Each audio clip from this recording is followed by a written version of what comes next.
Now, are you still doing the TB12 method? Because Tom Yes. Brady came back, you're doing that all year round, right? Correct. Through January 31st, 2023. Except birthdays. Except family Family birthdays. What about pussies? Pussy and on holidays. the TB12? That is on the TB12. Approved. Yes, it is Approved as Do you wanna- organic. do you want- Gluten-free. On today's part of my take, it is draft week. We have our good friend Todd McShay on the show to break down the draft, and our very special junior draft analyst at Barstool Sports, Stephen Shea, to do some guys on picks, listener submitted questions, also some just beautiful Stephen Shea moments littered throughout, and draft memories. We're going to talk some basketball. The Whomping is complete. The beginning of the show will be at the end of, we'll recap Tuesday night's games, and then we'll get into the Whomping. We also have a new website out that you have to listen to. You have to go visit. We got to try to put it on for our guy Kenny Pickett before the draft on Thursday night. And we're brought to you by our friends at DAZN. It's fight season on DAZN as Katie Taylor puts her unbeaten 20-0 record on the line when she takes on Amanda Serrano in an eagerly anticipated fight at Madison Square Garden on Saturday, April 30th. I will be there. I'll be in attendance. I'm very excited for this. The WBA, WBC, WBO, IBF, and the Ring lightweight titles will be on the line as part of a great night of matchups on DAZN. This historical matchup is the first ever female headline fight hosted at Madison Square Garden, and Barstool will be there covering it all. Be sure to follow along on social all night and buy the fight exclusively on DAZN. Also, we have the Canelo fight coming up the next weekend where I'll be in Vegas for that. So stream the fight live only on DAZN. Download the DAZN app or visit DAZN.com. I think I'm going to be ringside, so you'll be able to watch me too, and it's going to be a great fight. It's going to be a great night. This Saturday, April 30th, it's going to be an awesome one. Katie Taylor going up against Amanda Serrano. So stream the fight live only on DAZN. Download the DAZN app or visit DAZN.com, and let's get some fighting going. Okay, let's go.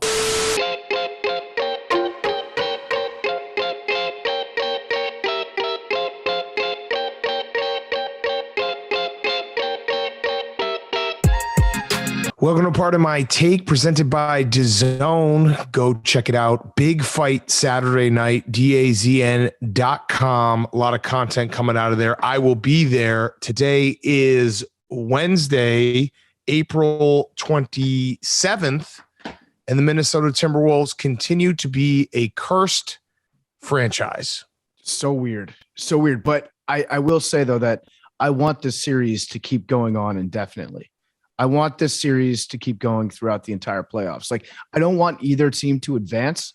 I want just this series to continue going on concurrently while the rest of the NBA playoffs takes place, because it's so much fun to watch. Right. And it's we didn't even have a protester tonight, and it was awesome. And John Morant with the game winner with a second left. The comeback from the Grizzlies, who played terrible for the first three quarters and then made that run. I agree with you. I want this to go 7. I feel bad for the Timberwolves, but I'm now in Timberwolves. If you're a Timberwolves fan, I think that you can now chalk this up because this series is so competitive. Every game's a war. This is just, you're getting, your legs under you. You're getting those, playoff reps in. So you'll be stronger next year. So it's not all losses. I know you don't want to hear that right now, but this series has been basically like two young teams trying to figure it out at the same exact time, and chaos ensuing in every single game. So, Big Cat, you're exactly right. Two young teams. I actually looked it up because I was like, there's a reason why this series is so fun to watch. Obviously, you've got great players on both teams. They're the two youngest teams in the playoffs, 2 of the 5 youngest teams in the NBA, which means that you're going to see some guys that have the ability to do like incredible, amazing athletic stuff, but also make really, really stupid, awful mistakes a lot, which just, it means that you're going to get a hell of a series. You've got the doy plays. It's like Jameis Winston was an entire NBA team and he was playing himself. Yes. And it's the best for the viewer. And I had 2 dad takes, one positive, one negative. The one negative was the John Morant dunk was incredible, but he didn't get back on defense and he almost got scored on, and they were down 11. But that dunk was incredible. But I was actually yelling at my TV, get back on defense, Ja. And the quarter ended, but it might have even been the half ended, but he they almost got a layup because no one was getting back on defense. And then the other one, a pro dad take, the Grizzlies in the fourth quarter, what they did on the offensive glass was so much fun to watch. They were battling so hard. I saw the stat. They had the Grizzlies offensive rebounded 61.5% of their misses in the fourth quarter and scored 12 points off of those. Like, that's the game right there. They just kept on getting second shots. Brandon Clark could not be stopped. Like, he would just I think that is the weakness of the Timberwolves. So Timberwolves fans knew that could happen to them, but there's something about a guy who has like a relentless motor, and John Morant was getting involved too. A relentless motor on the offensive glass. It's so much fun to watch because every missed shot, you're like, nope, that's not the end of this possession. They're gonna fight tooth and nail to get this ball back. Yeah, I understand your point about like yelling at the TV. That is something that you get when you become a dad. It's like you get the New Balances or you get the Air Monarchs, and then you get really mad when players get back. When players do something awesome and then they don't get back on defense. I actually think that the NBA is probably like 3 years away from implementing a rule where if you have a hard enough dunk, the game just stops for 5 seconds and like strobe lights go off and the reggaeton horn sounds. And then everybody's like, oh my God, you've got the guy from the N1 mixtape screaming like, my God, son, it's over. Like we should take like a little pause to appreciate that. Yes. The vibe, that's when the vibes changed in this game because it was, first of all, I don't know how he dunked it from there. Secondly, the ability to just like bend the rim from there. It wasn't like what the Dwight Howard dunk in the slam dunk contest where he kind of threw it down through the hoop. He like, his arm stretched out while he was in midair and got there. It was awesome to watch. And I love it. I just love games like that when at the end of a game, one guy just takes over the entire game and everyone on the court knows what's going to happen on offense and the player can still do it. It reminded me a little bit of that, the LeBron James against the Pistons playoff game back in like 2005, I think, where he scored like the last 20 points for his team or something crazy like that. I love the ends of games like that when it's just you can't do anything to stop this guy. No, you couldn't. And I actually saying that Josh should get back on defense is actually not the worst dad take that could happen from that play because there were a lot of people that were saying that was technically an offensive foul. And if they called an offensive foul right there, I think the NBA would just like implode on itself because that dunk was so fucking cool. Or for hanging on the rim. Yeah, you just have to let it. You have to let that dunk stand because it was that fucking cool. It was when a dunk is as violent as that dunk. It's like it's just so different than every other dunk because you're like, oh my God, like it stops you in your tracks. Holy fuck, that was a violent dunk. I also think that the NBA should bring back the old backboards for the playoffs just so we can get one shattered. I miss somebody being able to either break a backboard. Shout out Claxton with his foul shots. I like that meme that he put out. Either tear the backboard down, like pull it down on your head like Shaq used to do, or just shatter the backboard. It makes games so much more exciting. And I want to say one thing in defense of Karl Anthony Towns, because a lot of people are doing the posting him doing the after he hit the big three to go up 4 with like a minute left or something.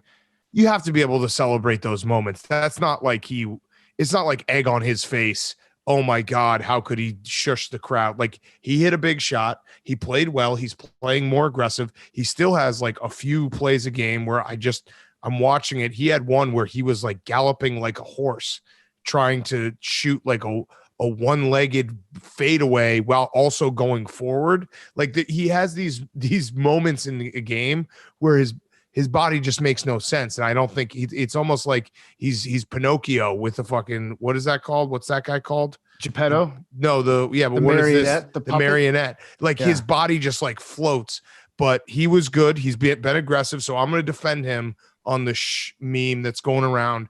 You're allowed to do that when you hit a big three, like he hit a big three. Yeah, just like I didn't have a problem the other night when they were up in Minnesota, and he said, "We're in Minnesota now." That one was just corny. That was corny. I didn't have a problem with that at all. He was just happy to be there. So I also D'Angelo Russell at the end of the game, that was hilarious. Where it was like it's D'Angelo Russell time. That's what needs to happen right now. Everybody clear out. We're going to ISO. It's me, D'Angelo Russell, and I'm going to make this happen. And then he almost airballed it, but like over the backboard. Yeah. It was an awful last. He's an all-time like feeds off energy guy. Where if his teammates are playing well around him, he thinks he's got that too in his bag. It's like if Ringo were to be like, hey guys, let me take this solo real quick. Yeah, that's how you get Yellow Submarine. Yeah, exactly. Right. That's what happens. So speaking of off the backboard air balls, that's a perfect segue to Trae Young and what he put out there tonight. One of the ugliest performances like ever. So he finishes this series, and the Heat, no Kyle Lowry, no Jimmy Butler, no problem. The Heat are looking as locked in as ever. Like they deserve all the respect for like even the one loss to the Hawks was a buzzer beater. So it's not like they lost any games, got whomped in any games. This actually would have been a whomping. This would have been a whomping, a 5-game series where the only win for the Hawks was a buzzer beater. But Trae Young finished this series with more turnovers than baskets. Yeah. 30 not turnovers, 22 baskets. It hasn't been done in like 45 years. He was so bad. I tweeted a clip. He hit the side of the backboard on a corner 3. That's like, you don't see that in the NBA. That doesn't happen in the NBA. I do that all the time. But you're right. Like, and you'll see it in like college games where a guy like just has to shoot because he's so wide open. But it was so bad for him, and he just kept on shooting. He was 2 for 12. He had more shots than he did points. I mean, I think we go back, we revisit, like, is it going to end up being a bad thing that they went to the Eastern Conference Final last year because they went in the playoffs and this whole season being like, we've done something, we can do this, and their season ends in kind of a very gross way. Even though the Heat are a very, very good team, that was a gross ending for the Hawks. So Trae Young had 77 points. Max Strus had 70 points. Yeah. He's motherfucking Max. This was it was the bullpen game for the Heat is what it was. Ja Morant had more fourth quarter points than Trae did in the game tonight. That's crazy. So I did go back and I grinded a little bit of the tape, watched some of the second quarter because Billy and I went to a science presentation with a guy that's going to be on Part of My Take coming up soon. But I watched some of what happened in the second quarter. You know what Spoelstra did? You know the change that he made in the second quarter? He's just like, let him shoot. No, he started to press. Spoelstra used the full court press, which we've talked about a little bit on this here podcast. Obviously, you can't do it in a full game in the playoffs because like it would be insane. Your guys would get tired, and the dribbling's just too good. But he was pressing, and that's when the game switched. Well, they did that all series on Trae Young, not the press, but like they just sped him up. They made him go fast, and he just becomes an uncontrollable like mess of a basketball player when that happens to him. And the Heat defense, Hank, I know that you're riding high off the Celtics, but I would say that obviously the Nets were a better team than the Hawks, but this was as big of this is as good as a whomping as you could get in terms of the like series ending. Like basically the only difference between the Nets and Celtics series and the Hawks and Heat series is the Hawks buzzer beater went in. Like they like game 1 goes to the Nets. It's the same thing. One of their best players wasn't playing in the series too. I think that, are not playing 100%. I mean, Jimmy Butler and Kyle Lowry didn't play tonight. True. They didn't play tonight. That's true. They basically did load management in the playoffs. That's how much they disrespected the Hawks. No, because like if this was a game 7 of the NBA Finals, there's no chance Jimmy Butler and Kyle Lowry aren't playing. They were like, this is fine. We can win without them. And even if we don't, we'll just win in game 6. No problem. It literally was the first time that I've seen a team do like a bullpen game in an elimination thing. And they're like, you know what? We're going to go Max Strus and then more Max. Just when you think you've had enough, we're going to give you more of them. They're just the Heat are such a good team right now. That's the team that would scare me as a true blue, like dyed in the wool Celtics believer. Well, the Heat is the team that scares me out of the East. Here's what would scare you, Hank, is the Heat, revenge. Want it. The Heat play defense like the Celtics play defense. Like when you have a low possession series and both teams are good at defense, it basically comes down to a few guys making shots. Obviously, you have Jason Tatum, but the Heat, I think now officially deserve our respect because that was a whomping and they're looking really good. And Jake, how are you feeling? Heat culture. Jake is a Heat fan. He was tweeting about the Heat tonight. I'm feeling great. I mean, I agree with what you said. Like, even next round, everyone's going to be talking about Giannis versus the red hot Celtics who just took out KD and Kyrie. Whoa. The Bulls already lost game 5. Did I miss something? Haven't you tweeted that they're done? No. They're playing possum right now. I think you said earlier in this podcast, because we're doing a time travel later. episode. Yeah, later in this podcast. I think you said like, yeah, this is asterisk. The series is over because Zach LaVine got COVID for the 17th time. Yeah, but go ahead, keep going. So that series is going to get all the spotlight and the storylines. Heat versus maybe Raptors or 76ers is going to get the non-prime time slots because no one respects a team that's been there before. But hey, I love this chip on your shoulder. Jake is Heat culture. Yeah. You embody it. Yeah, no, it couldn't be in a better spot right now. I hope the Raptors push it to 7, and the Heat will host on Monday, and no one will be talking about them. So call out who you want. Yeah, call out who you want. Oh, obviously, I want Hank. No, but who do you want in the next round? Oh, next round. That was great. Excuse me? We're gonna have to figure out the stakes for Celtics Eastern Conference Final because that will be. I mean, but awesome. It's like Hank is a winner. Hank wins just consistently at everything. But the Jake one is my kryptonite. The Achilles heel that Hank has is our darling Jake. Yeah, I need you guys to go. I need you guys to go to Boston and Miami, both dressed in full kit.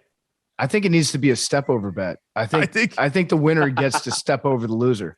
But don't you think they both have to go to the games to get like one game together in Miami? We're getting way ahead of ourselves here. Game Time app. Thank you, Game Time app. That's awesome that you sponsored this content. One game each, Boston and Miami, and then Hank wears a full Jason Tatum outfit and Jake wears a full Duncan Robinson outfit.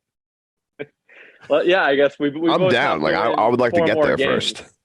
Yeah, but we both have to win 4 more games. But yeah, and you're the one that said you wanted Hank when we were talking about the Raptors and the Sixers. But no, he called you out by name. Yeah, I need this. Put your name on it so bad. Jake, bad. I saw your tweet earlier tonight about the critique of the whiteout. Is that something that they need to address moving forward? Because you can get away with that in a first round matchup where you're going to gentleman sweep them. They obviously, weren't bringing their A game, but the whiteout, it did look weird. Yeah, but apparently I saw a picture that they actually did that once in the 06 playoffs when they had Wade and Shaq. And they won it all that year. So where they go with the black jerseys, red jerseys in a whiteout. Whiteout. Yeah, I don't like it. I like going, if you're going to white it out, white it out. Yeah. And I do like Miami. I like the Miami whiteout just because everyone just wears their like boat attire or their country club attire, and it kind of just fits with the whole thing. Yeah, just linen everywhere. Yeah, just so much linen and tans. Yeah, button down like 2 buttons off. Yeah, like a cocktail. They got the sprinklers going a little bit. Sunglasses. Yeah, heat culture, baby, heat culture. All right, and then the last game, I feel bad for Pelicans fans because we just like haven't recapped any of their games because they just decided to play the whole series very, very late. I'm gonna say the Suns have won. Yeah, they're up 14. That's fair. The Suns are going to win this game. I need Chris Paul to get 10 assists. Hopefully that's going to happen. But this is good momentum for the Suns.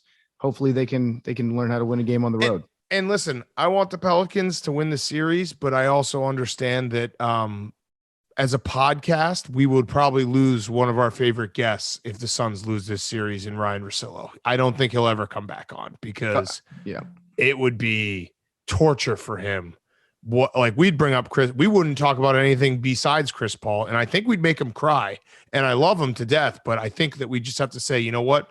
It will hurt all of us too much to do this anymore. So in a weird way, I guess I am rooting for the Suns just so that he can stay in our lives. I don't want to have to do that to him. Right. But we will. But we, exactly. And it's going to be a complete bullshit argument that we'll have to make against him, which is like Chris Paul once again chokes it away, and we'll have to completely ignore the fact that Booker's not playing. Maybe, but we have to do that. It's like we're an insurgency, and it's easier for us to win a battle where there's no actual rules of engagement, where we don't give a shit about the nuance of the basketball takes. Yeah, maybe I'm rooting for actually, now that I'm thinking about it, I'm rooting for like, I don't want any significant injuries, but if DeAndre Ayton and like Mikal Bridges both got COVID and then they lost because they just lost 3 of their starters, and then we could be like, Chris Paul's a choke artist. Is Jay Crowder still on the Suns? Yeah, he is. That would be a lot of fun. It's like Jay Crowder and Chris Paul running behind him, pick and rolls. Yeah.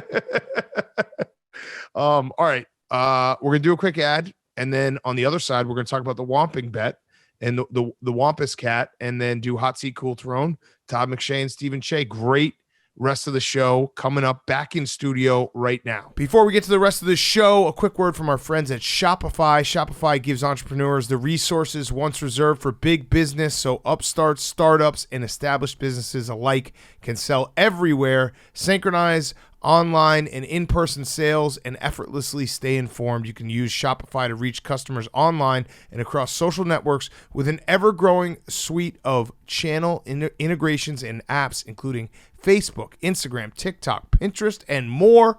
Synchronize your online and in-person sales and gain insights as you grow with detailed reporting of conversion rates, profit margins, and beyond. It's more than a store. Shopify grows with you. This is possibility powered by Shopify. So go right now, shopify.com/take, all lowercase, for a free 14-day trial and get full access to Shopify's entire suite of features.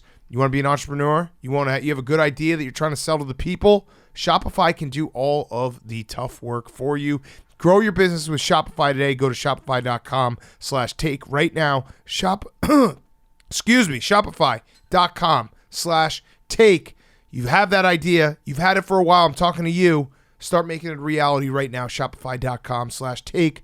Free 14-day trial and get full access to Shopify's entire suite of features. Shopify.com/take. Okay. The Whomping is complete. Got whomped last night. I was wrong about the Celtics. Well, Jake was wrong about the Celtics. Mostly Jake. And I will never regret sticking up for my guy Jake. He watches a lot of ball. When he says something, it's Bible. Mm-hmm. So no regrets on my end wanting to have your back on that, Jake. But it was tough.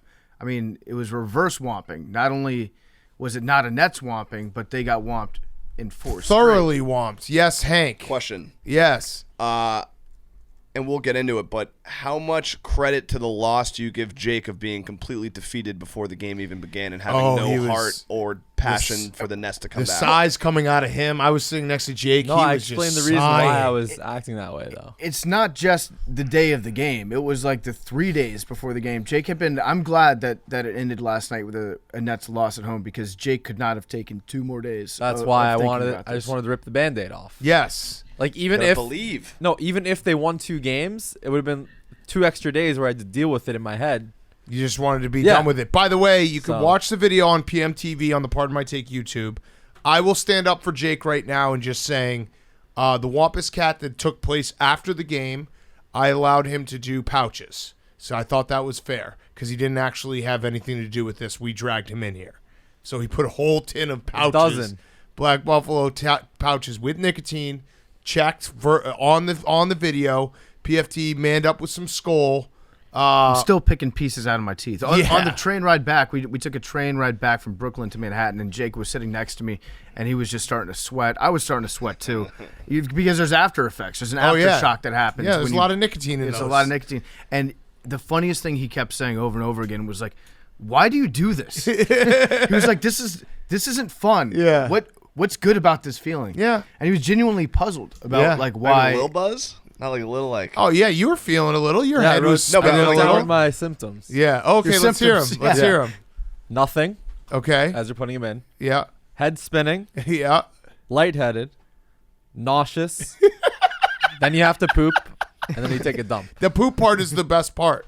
Yeah. That's what and then you start it over. Yeah. Cycle. Right. Exactly. So. Now think about doing that when you're driving. That's when it's really the best. That shouldn't be legal. Well, if you have a Tesla. Well, Billy was saying the other day That's why you you can quit get it. My bad, my bad. Get a DUI from dipping. What Billy says is always true. Yeah, it's true. I think he was saying dip.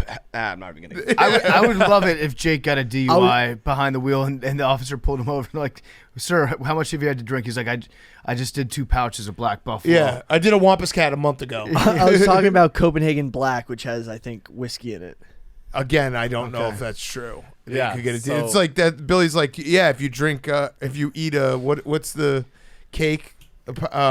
Pound cake? Does pound cake have liquor in it? No. There's some cakes that have rum. Rum cake. Yeah, there it is. Billy's idiot, like damn. your friend's older brother that comes over during sleepovers and tells you all the weird shit that he's learned in high school. Dude, if you swallow a bunch of pennies, you can't get a DUI. I was asking him about. I was like, Billy, I'm trying to put on weight, gain muscle. What are some things I should do? And immediately he was like, drink olive oil before bed. Yep. And I looked it up, and it's a very debated topic. Yeah. Like some people, but it's not like it's not confirmed like you should do it or shouldn't do it. It's very much like, I think the first thing you look up is like, does this help gain weight? And it's like, no. But then there's like forums where it's like, yes. Yeah, Billy He lives on the bleeding edge of nutrition. Yes. Well, his advice to me was just do steroids, which I appreciated the bluntness with that. It's like, you're too far gone for olive oil at bed. So, Jake, I've got a big question, though. Like, is there a small part of you that kind of wants to try dip again today? Absolutely not. You're not addicted? Did you go to the dentist? No. Did you make an appointment? I already have one. Okay, all right. So you were set. I was already set. Yeah, I could see Jake being like, when police officers go through drive-thrus and somebody like sprinkles a little bit of weed on their burger and they take a bite and then they check themselves into the hospital for the rest of the day. I could see Jake like going to the hospital today just to monitor, just to check the heartbeat. I apologize to the people on Dip Twitter. They're probably going to come. No, I have your back. You actually didn't. This isn't a situation where you did not actually say anything about this series. You got dragged in. It was still funny to see you. AWLs. Yeah, and you did it. You manned up. For the series, couple things. Jason Tatum he was easily the best player in the series. I like watching him in person. You know, like when you're watching a game in person, you're like, oh yeah, that guy's just better than everyone, and that's what it felt like. Scott Foster tried his best to make sure this series went 5. But the Celtics were just the better team. Scott Foster was like watching an artist paint a masterpiece. Yeah. Watching him, just the way that he was handling the game. I don't even know if he was trying to make it go 5, but he was trying to make damn sure that everybody knew that Scott Foster was refereeing the game. He makes the weirdest calls ever. Tatum's last foul was very, very bad. I watched it back on the highlights, and I was like, oh, yeah, that was a Scott Foster. And Blake Griffin was the one that took the charge, but there was a couple of those that were. Shout out Blake. Yeah, Blake played his balls off. If Blake, all blood and guts. If Steve Nash had put in Blake game 1, that series goes differently. I agree. I mean, Blake's out there. I think he took 3 charges last night. Yep. He was on the floor the entire time, diving for balls, falling down. Rebounds. I'm a little concerned about Blake's balance because he is on the ground a lot. Well, He's just he really you could point out a couple guys on the Nets that effort is not an issue for. Blake Griffin, I think he had the best plus minus. I think he was plus 10 on the game. Yes. Dragic played really well. Yeah. Had a lot of effort. KD, I thought tried hard. He's getting a lot of shit right now in the media, and he's on Twitter responding to it. But I don't think you can be like KD didn't put forth effort this series. Let's talk about that real quick because it's obviously Charles Barkley said his comments were basically, if you're not driving the bus, if you're not the best player on the team, if it's not your team, don't go around talking like you're a champ. I don't really understand that. Like, are you only the best player gets to basically claim the championship? And you could make the argument that Kevin Durant on the Golden State Warriors was the best player in those finals. Yeah, definitely. No, he was the best player. But it was Steph Curry's team. And maybe I'm misconstruing what Charles was saying because then KD went on Instagram today and posted a bunch of pictures of Charles with all his teammates. Like, it's just a very weird thing to say when basketball is the ultimate team sport and everyone playing together and no one can do it alone. And it's just like, it's very bizarre to be like, yeah, Kevin Durant's rings are fraudulent. I know there's some people who think that. He was bad this series. He was. Like, he was not, and the Celtics defense is incredible, but Kevin Durant was not good. And if you're Charles at some Barkley, level, coaching is involved with that too, because watching it in person last night, like, all he could do, like, he was just playing isolation basketball. Right. And he was scoring a lot, but it's like, what, at some level, you can be the best player in the world, but if your coach isn't helping you out by getting you open, like, he had to work hard for his, like, none of his shots came easy. No. Yeah, it was very frustrating watching the Nets on offense, especially compared to what the Celtics do on offense. Yeah. It's like they're playing 2 different games. And Charles Barkley, calling KD out on like what is and is not considered his championship. Like Charles Barkley is the one that's saying this. Yes. Charles with all his rings. Yes. That he's able to say no, you can't claim that. I have that right? Like that was what he was saying. If you don't drive the bus, he was like, if you don't drive the bus, don't go around saying that you're the man. Which is just, I don't know. It's like John Kerry being like, yeah, I don't know if this election was legit. I wouldn't consider this a win. It's like, give me a break. Like, you don't, like, Charles Barkley should not be the person that's deciding what counts as your championship. I'm reading it right now. Yeah, Charles Barkley was discrediting. He said Charles Barkley goes off on bus drivers and bus riders for championship team and specifically talks about Kevin Durant. All these bus riders, they don't mean nothing to me. If you ain't driving the bus, don't walk around talking about you a champion. If you're riding the bus, I don't want to hear it. Come on, Shaq, tell them. All these guys walk around with these championship rings. Hey, y'all bus riders. But let me tell you something. When you're the bus driver and you got all that pressure when you have to play well or you're going to get the blame, that's a different animal. Now, part of what he's saying is true that, like, Kevin Durant has more responsibility in Brooklyn versus Golden State because the team isn't as good, and he has to, like last year's playoffs, he had to drag them to that Game 7, and it was all on him. But are we saying that Kevin Durant's championships don't count? Yeah, and also that's wild. It sounds like a lot of slander towards people who ride the bus as well, which I know Hank disagreed. Like, Hank's a big public transportation guy. Yeah. Yeah. We live in New York City. Yeah, you got to take the bus. Gotta take the bus. Nothing wrong with riding a bus. So weird to say. That means that basically one or two guys gets to say they won the championship every year. Yeah, you can't say that the Warriors. Trans shaming me? Yeah, that team was not a bus either. That team was a nuclear submarine. Right. It had like 9 people doing their jobs at the same time. Very, very bizarre. So I'm on Kevin Durant's. I think it's fair to criticize Kevin Durant in this series. Yeah. While also saying his championships absolutely count. And that's just what it is. And shout out Kyrie. We don't have to talk about Kyrie for a while now, but he did say his COVID vaccination thing might have been a distraction. So that was big of him. I'm going to wait for all the facts to come out on that. It was great. He finally got there. He's like, I didn't want it to be about me, but it kind of became about me. It's like, you think? He also said after the game about his plans on next year. He says he wants to re-sign with the Nets. He said, when I say I'm here with Kev, I think that really entails us managing this franchise together alongside Joe and Sean. Yeah. So he declared himself owner of the bus. Correct. He built the bus. Yes. 2 other quick notes from the game. The first one, that I was there Saturday as well, and I was like drinking, went out after, had a good time, so the music wasn't as noticeable, but I was probably coming down from a hangover still on Monday, and it was brutal. It's very loud. The music, it just never ended. There was at no point was there not techno music, like not just music blasting. And it's a playoff game. There should be. It's like you're there to watch basketball. The music was very loud. I don't like shaming bad sports town. These guys. There was one moment though that I was like in shock, like watching. There was a kid There was a moment where the Nets were coming back. Everyone stood up. Then a timeout happened. Everyone sat down. This one kid was still standing up. And a guy like 3 rows back was like, sit the fuck down. It's like, dude, it's a playoff game. Yeah. Like, what are we talking about? New York is not a bad sports town. New York is a good sports town. The fans care about sports. I love how angry they get at people.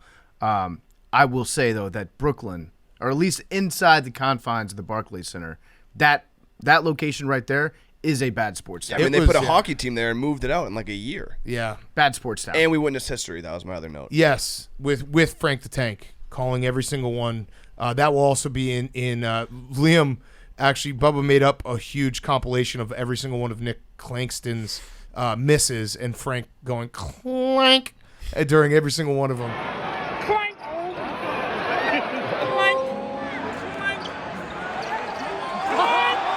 It was a joy going to a game with Frank. If you don't know Frank, he's got like a routine, and we're used to it because we hear it every day. But being around a bunch of people who have never heard his comedy act was a joy. Like when he brought out the Steve Trash, people were fucking laughing. Yeah, no, and they all hit. Like all the one-liners were they were all landing on the captive audience. Yeah. It's a lot like if you make a movie with Jim Carrey and you're one of his co-stars in the movie, you probably get like a little bit annoyed by the end of shooting, right? Because you've had to deal with Jim Carrey like screaming at you for 3 months, but then it hits theaters and the crowd like stands up and applauds, and you're like, oh yeah, this is very funny. I've just been around it a little bit too much. Right, and there's something very special about being at a sporting event and having guy in your section. It can go very bad when guy in your section who thinks he's funny, like it goes south.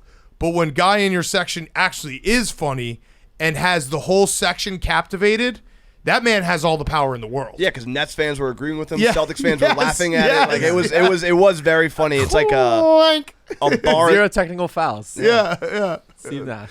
Oh, unbelievable. Yeah, that is kind of crazy. That's the part. I honestly where, don't know if that's true either. That's true. That could be a made up. And that's a stat that Frank really wants. Like he wants his coach getting technical. But fouls. one of the first things that I noticed during the game was there were some questionable calls in the first quarter. Very questionable calls. Scott Foster was going the other way, and he was like, you could see the Nets players start to just like look at themselves, being like, "What the hell is this guy doing tonight? What's happening?" And nobody on the bench. Blake was the only person on the bench. He walked out onto the court and started yelling at the refs from the bench. Steve Nash didn't open his mouth. Like, you got to stand up and fight for you guys a little bit, right? Yes, I'd agree. Yeah, what were you that saying? was like the biggest pop when he finally, after he went 0 for 10 on the free throws, and then he made one. Yeah, that was pretty it was like a hilarious. title. Yeah, I love the sarcastic rounds of applause. I It's love the the best. sarcastic ovations. there's nothing better. Yeah, go ahead. It did feel like a torch game. It did feel like Jason Tatum, this was his torch. He took the torch from Kevin Durant. And watching him play, he's so big, but the way he moves is so effortless. Yeah, and he defensively, like everything. He was, like I said, when you go to a game, basketball is the one sport when you go to a game, you can almost feel it, like who's the best player out here. And it just, you watching it, you're like, oh yeah, it's Jason Tatum. It's not even close. Yeah. Like the game is his. However he wants it to go, he can decide. All right, other two games. Shout out Game Time app too. Shout out Game Time You app. guys Great will take seats. Yeah. So it couldn't have gone better for Hank last night because the Celtics complete the sweep of the Nets. He's a winner. And it looks like the Sixers are in actual real trouble here. Ever since the 3-0 Joel Embiid buzzer beater, he hurts his hand. He's still playing. And the Raptors went into Philadelphia and beat them soundly. Now we go to Game 6. Hank, are you, like, as a Philadelphia hater, are you looking for this to end quickly? Like, are you looking for the Raptors to beat them in 7, or do you think it'd be funnier if the Sixers advanced and then lost in the next round? No, lose now. Yeah, losing a 3-0 series. Losing a 3-0 series. And all I'm going to say is I'm judging this based on our colleagues Ron and Smitty. I asked them, and they both were like, could not be lower morale-wise. They're like, it's over. They've lost. It's done. When Embiid's calling out James Harden after the game. It's beautiful to see. They said, how do you feel about James Harden only taking 11 shots? He said, it's not my job to tell him to take shots. It seems like something the coach should probably telling. It seems like something he should be doing on his own, or the coach should be telling him to shoot more. So he's blaming, Doc Rivers and James Harden. Ron's exact quote was, "We're on to Jay Wright." So that's where Sixers fans are right now. They're ready to just move on to the next page, and Jay Wright is their next head coach. I mean, it can't get worse than Doc. I think Doc's a funny dude. I think he's a good, I like him. Won a ring. As an individual, he got a ring. But this would be the absolute final piece of the puzzle for Doc Rivers' postseason coaching legacy. Maybe the most confusing postseason coaching legacy of all time if he managed to become the first coach to blow a 3-0 lead. I got a little triggered because it was when he was on the Celtics and the Lakers were playing them in the finals, but there's an interview clip of Phil Jackson talking to his team being like, Doc Rivers has blown more fourth quarter leads this season than any other coach ever. We're seeing why. Like, just keep playing. Like, he was just destroying Doc. The team has lost more games in the fourth quarter than anybody in the NBA. They know how to lose in the fourth quarter. All right? They're just showing us that right now. And obviously it was when the Celtics lost, but that's bad. Yeah.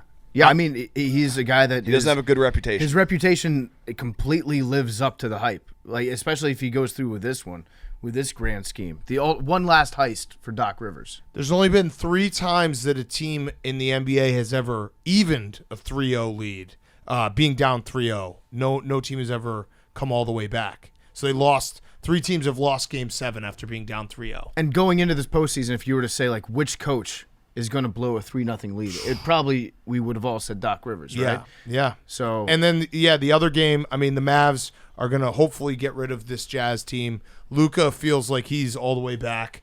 I'm excited because Luka being in the playoffs in the next round is so much better than the Jazz, and I know I think Jazz fans actually have come around. They're like, yeah, this sucks. Like, we're we don't really want to watch this team anymore. They need to do something different. Quinn Snyder's aged like a president through this series. It's brutal. He looks probably 25 years older than he did 2 weeks ago. Yeah, and recurring guest Jason Kidd maybe going to the next round. People forget. That's right, Jason Kidd. Deli called him actually on the show. That's right. On Russillo's show that we put on the podcast. Yep. Yes. Was that legal to do? Just like take part of another man's show and put it on your podcast? Definitely not.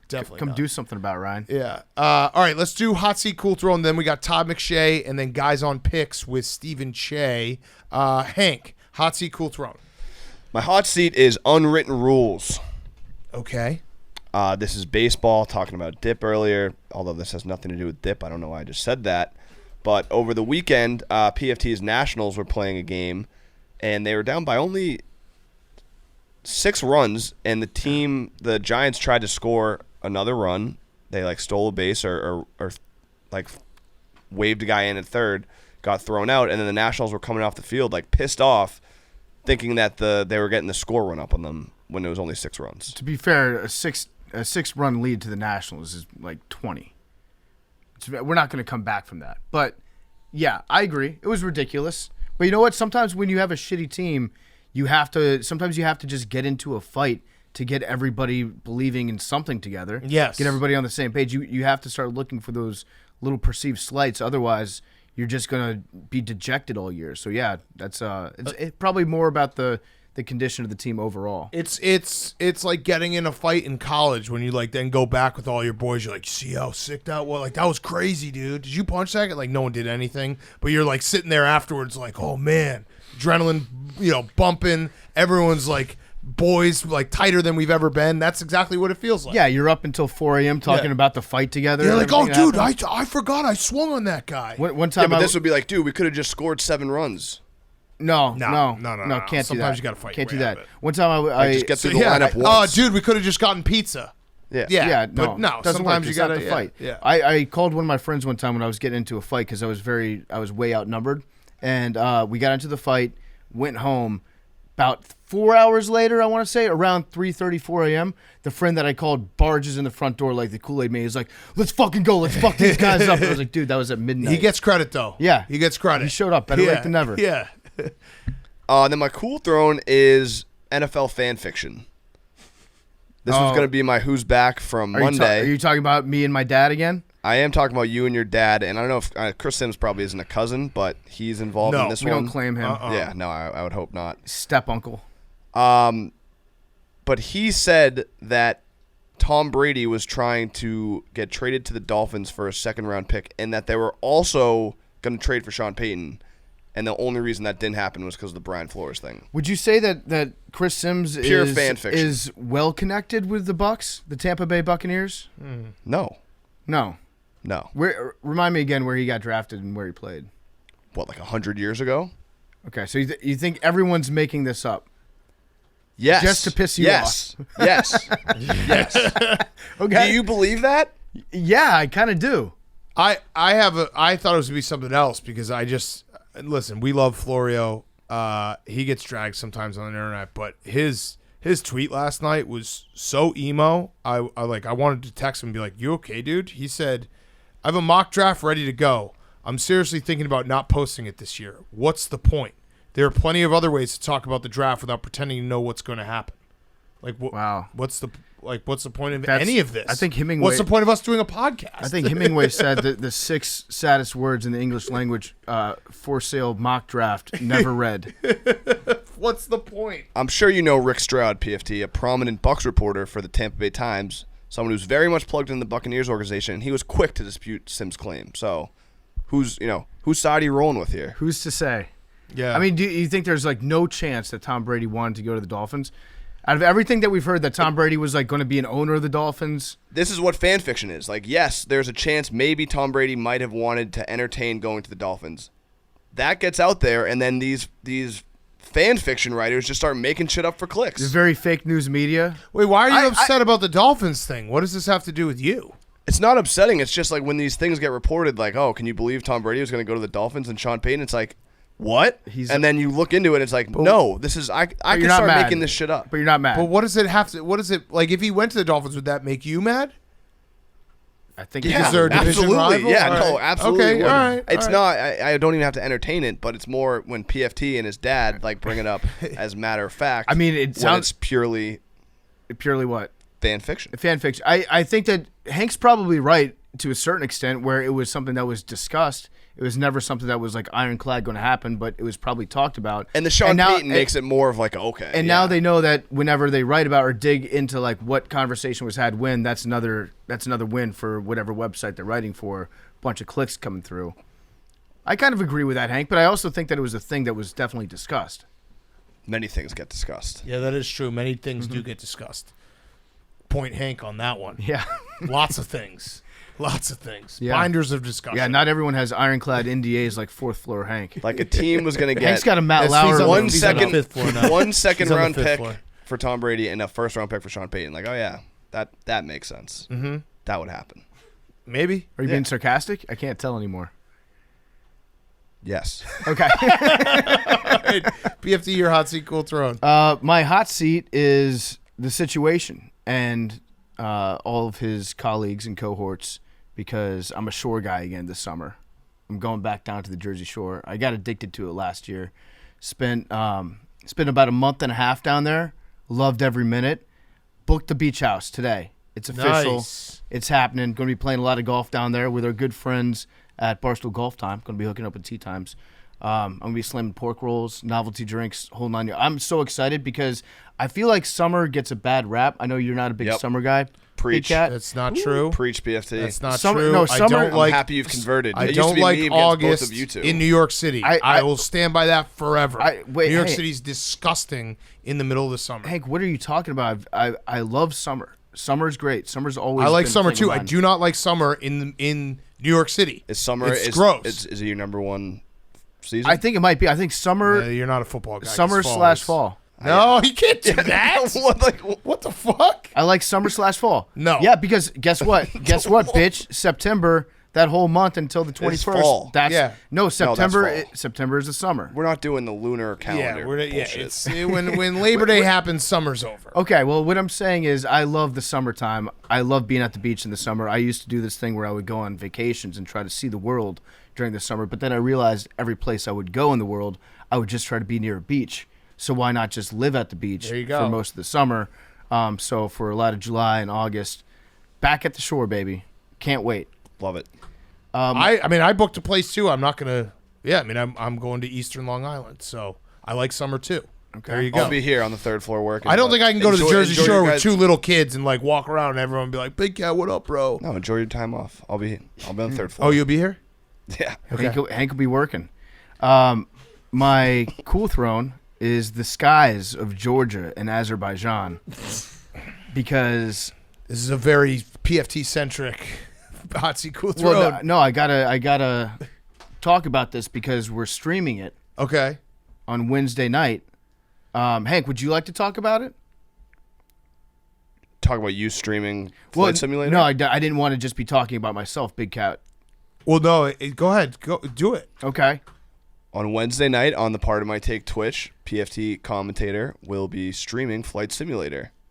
I'm going to be engaging. The Ghost of Manhattan. Ghost of Manhattan. I'm going to be finally. I'm going to hop on Twitch and I'm going to shoot down a bunch of MiGs. So 8 p.m. Wednesday night, I'll be patrolling the skies. Hope to see you guys there. I don't know really how to fly that well. Probably going to crash 9 times more than I don't crash, but I'm looking forward to it. There we go. Join us. Tune in. Well, he lights up the skies. All right, my hot seat is every other quarterback not named Kenny Pickett, because our guy, we here at Pardon My Take have created a website. Everyone should go visit it. It's called kennyshands.com. kennyshands.com. And you might be saying to yourself, what's kennyshands.com?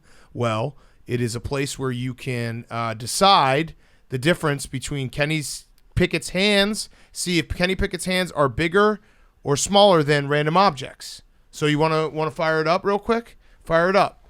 Is it with an apostrophe? kennyshands.com. No apostrophe.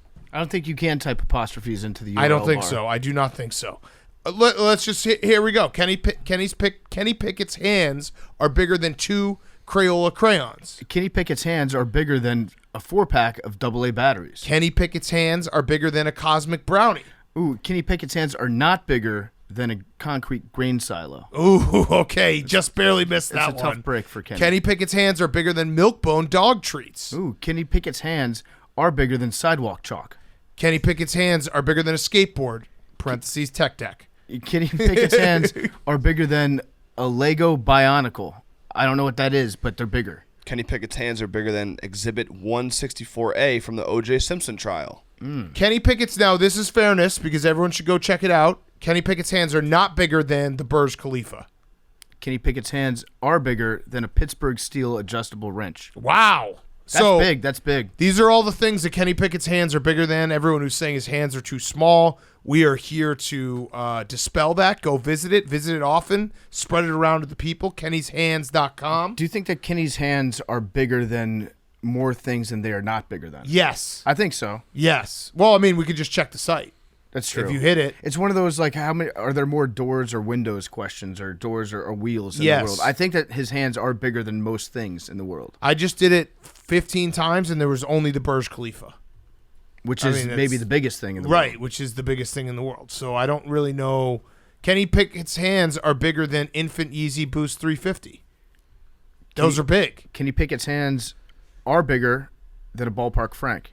That's a lot of things. That's a lot of things. Wait, Billy, can you fact check this? Mm-hmm. They're bigger than the world's largest megalodon tooth.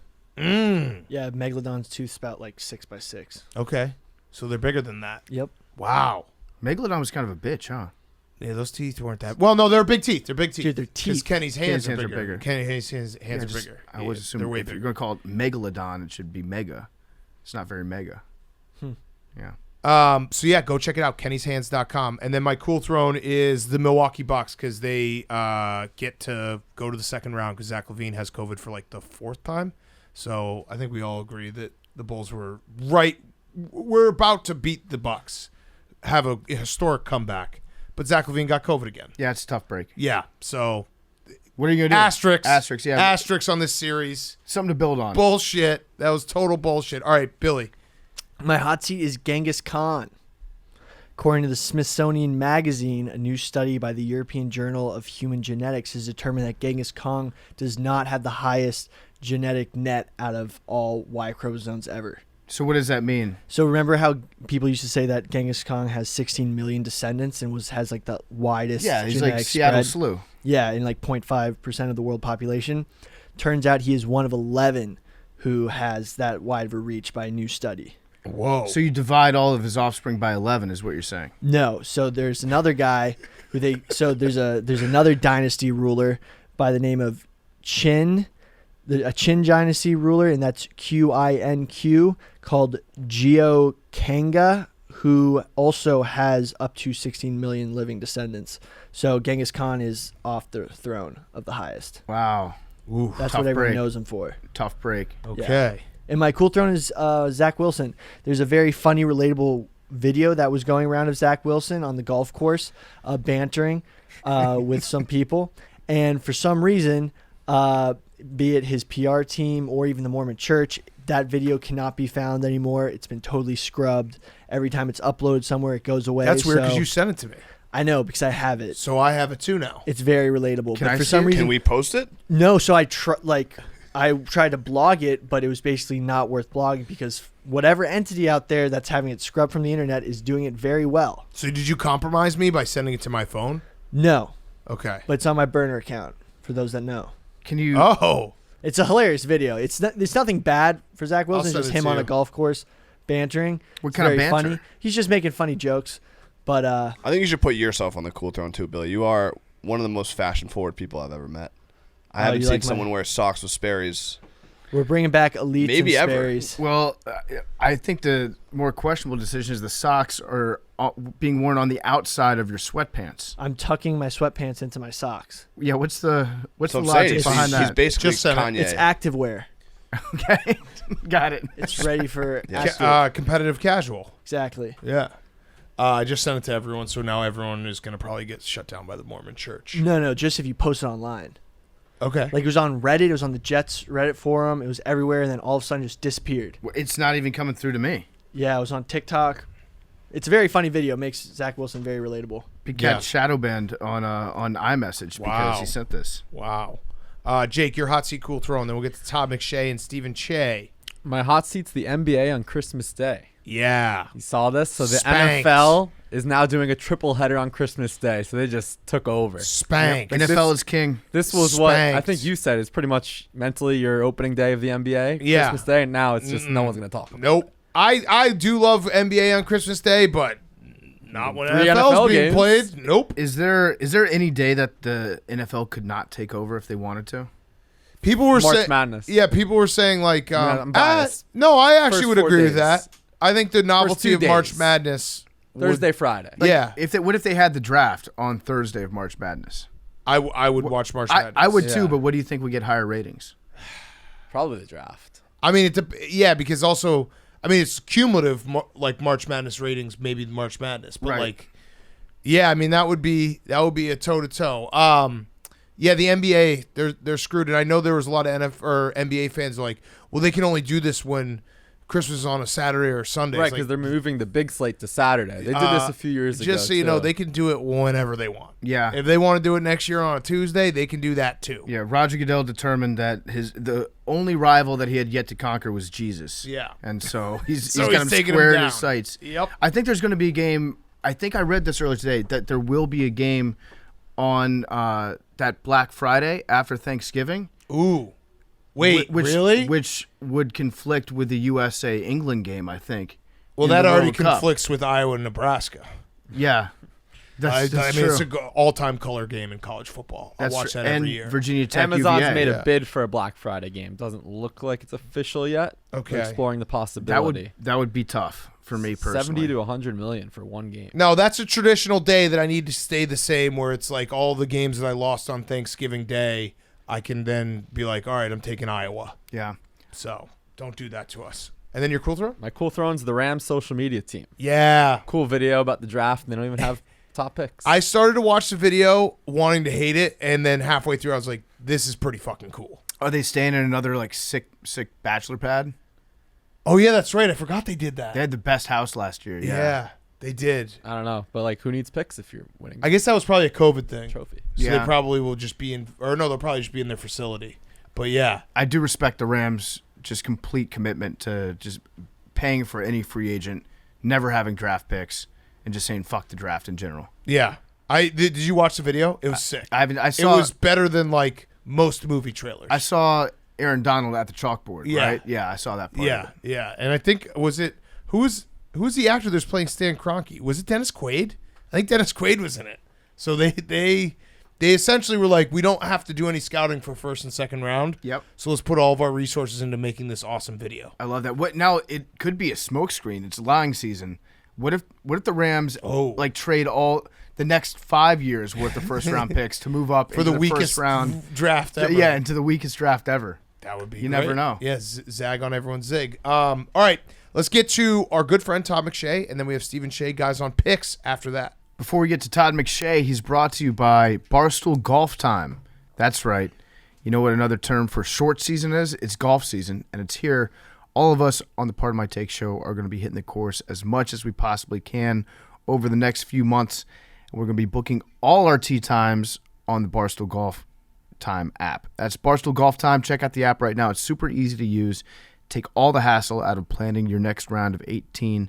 Most importantly, when you book with Barstool Golf Time, you earn rewards points towards exclusive Barstool merch. Book your next tee time by downloading our exclusive Barstool Golf Time app, available in the App Store. I'm going to be hitting the links this summer. I'm going to try to get an 8 or below using a putter on a 460-yard par 4, 430-yard par 4. Yep. Going to have to go review the 18th hole at Augusta. I'm going to make it happen. I'm going to make it happen with the Barstool Golf Time app. You get rewards points. You earn them when you book a tee time and you complete a course review. The more you book and review, the more rewards points you're going to earn. To write a review, all you have to do is filter to your course, click the Submit a Review button on the course home screen after you finish a round. Download Golf Time today. Start earning rewards points towards exclusive Barstool merch. Now here is good friend of the program, Todd McShay. Okay, we now welcome on our good friend, Todd McShay. You will see him on Thursday night on ESPN. The NFL draft is here. We had Daniel Jeremiah on this week. We talked to him about this draft feeling like it isn't as, I don't know, it doesn't have the pop that past drafts have had. And I'll pose the question to you that I posed to him. Why? Is there a specific reason you could point to that's like, it doesn't feel like there's as much being talked about coming up with this draft as opposed to the last few drafts? First of all, you call me a good friend, but you text me once a year and ask if I'll come on your show. That's true. That's a good point. Wait. Is that how you treat all your good friends? No, hold on. I definitely texted you before that. I definitely did. I'll find that. You answer the question. I'll find out. I'll find all the good friend stuff we did. Gotcha. All right. No, quarterbacks. I mean, that's a simple answer, right? I mean, last year we had 5 quarterbacks in the top 15. You had 3 in the top. Was it 3 in the top 4? I think it was last year. So, and Trevor Lawrence and the buildup for him going number 1, and the Jets going to take Zach Wilson. I mean, there was a lot of intrigue last year. This year, the talent levels of a notch below just about every position too. And it's not great to be hyping up the draft on Thursday and saying that just about every single position you go across the board. Like I would take Penei Sewell and Rashawn Slater over the top 2 tackles. That doesn't mean that Ike Ekwonu from NC State and Evan Neal from Alabama and Charles Cross from Mississippi State aren't very good. So to me, the intrigue this year is, and I've talked to 3 GMs in the last 5 days.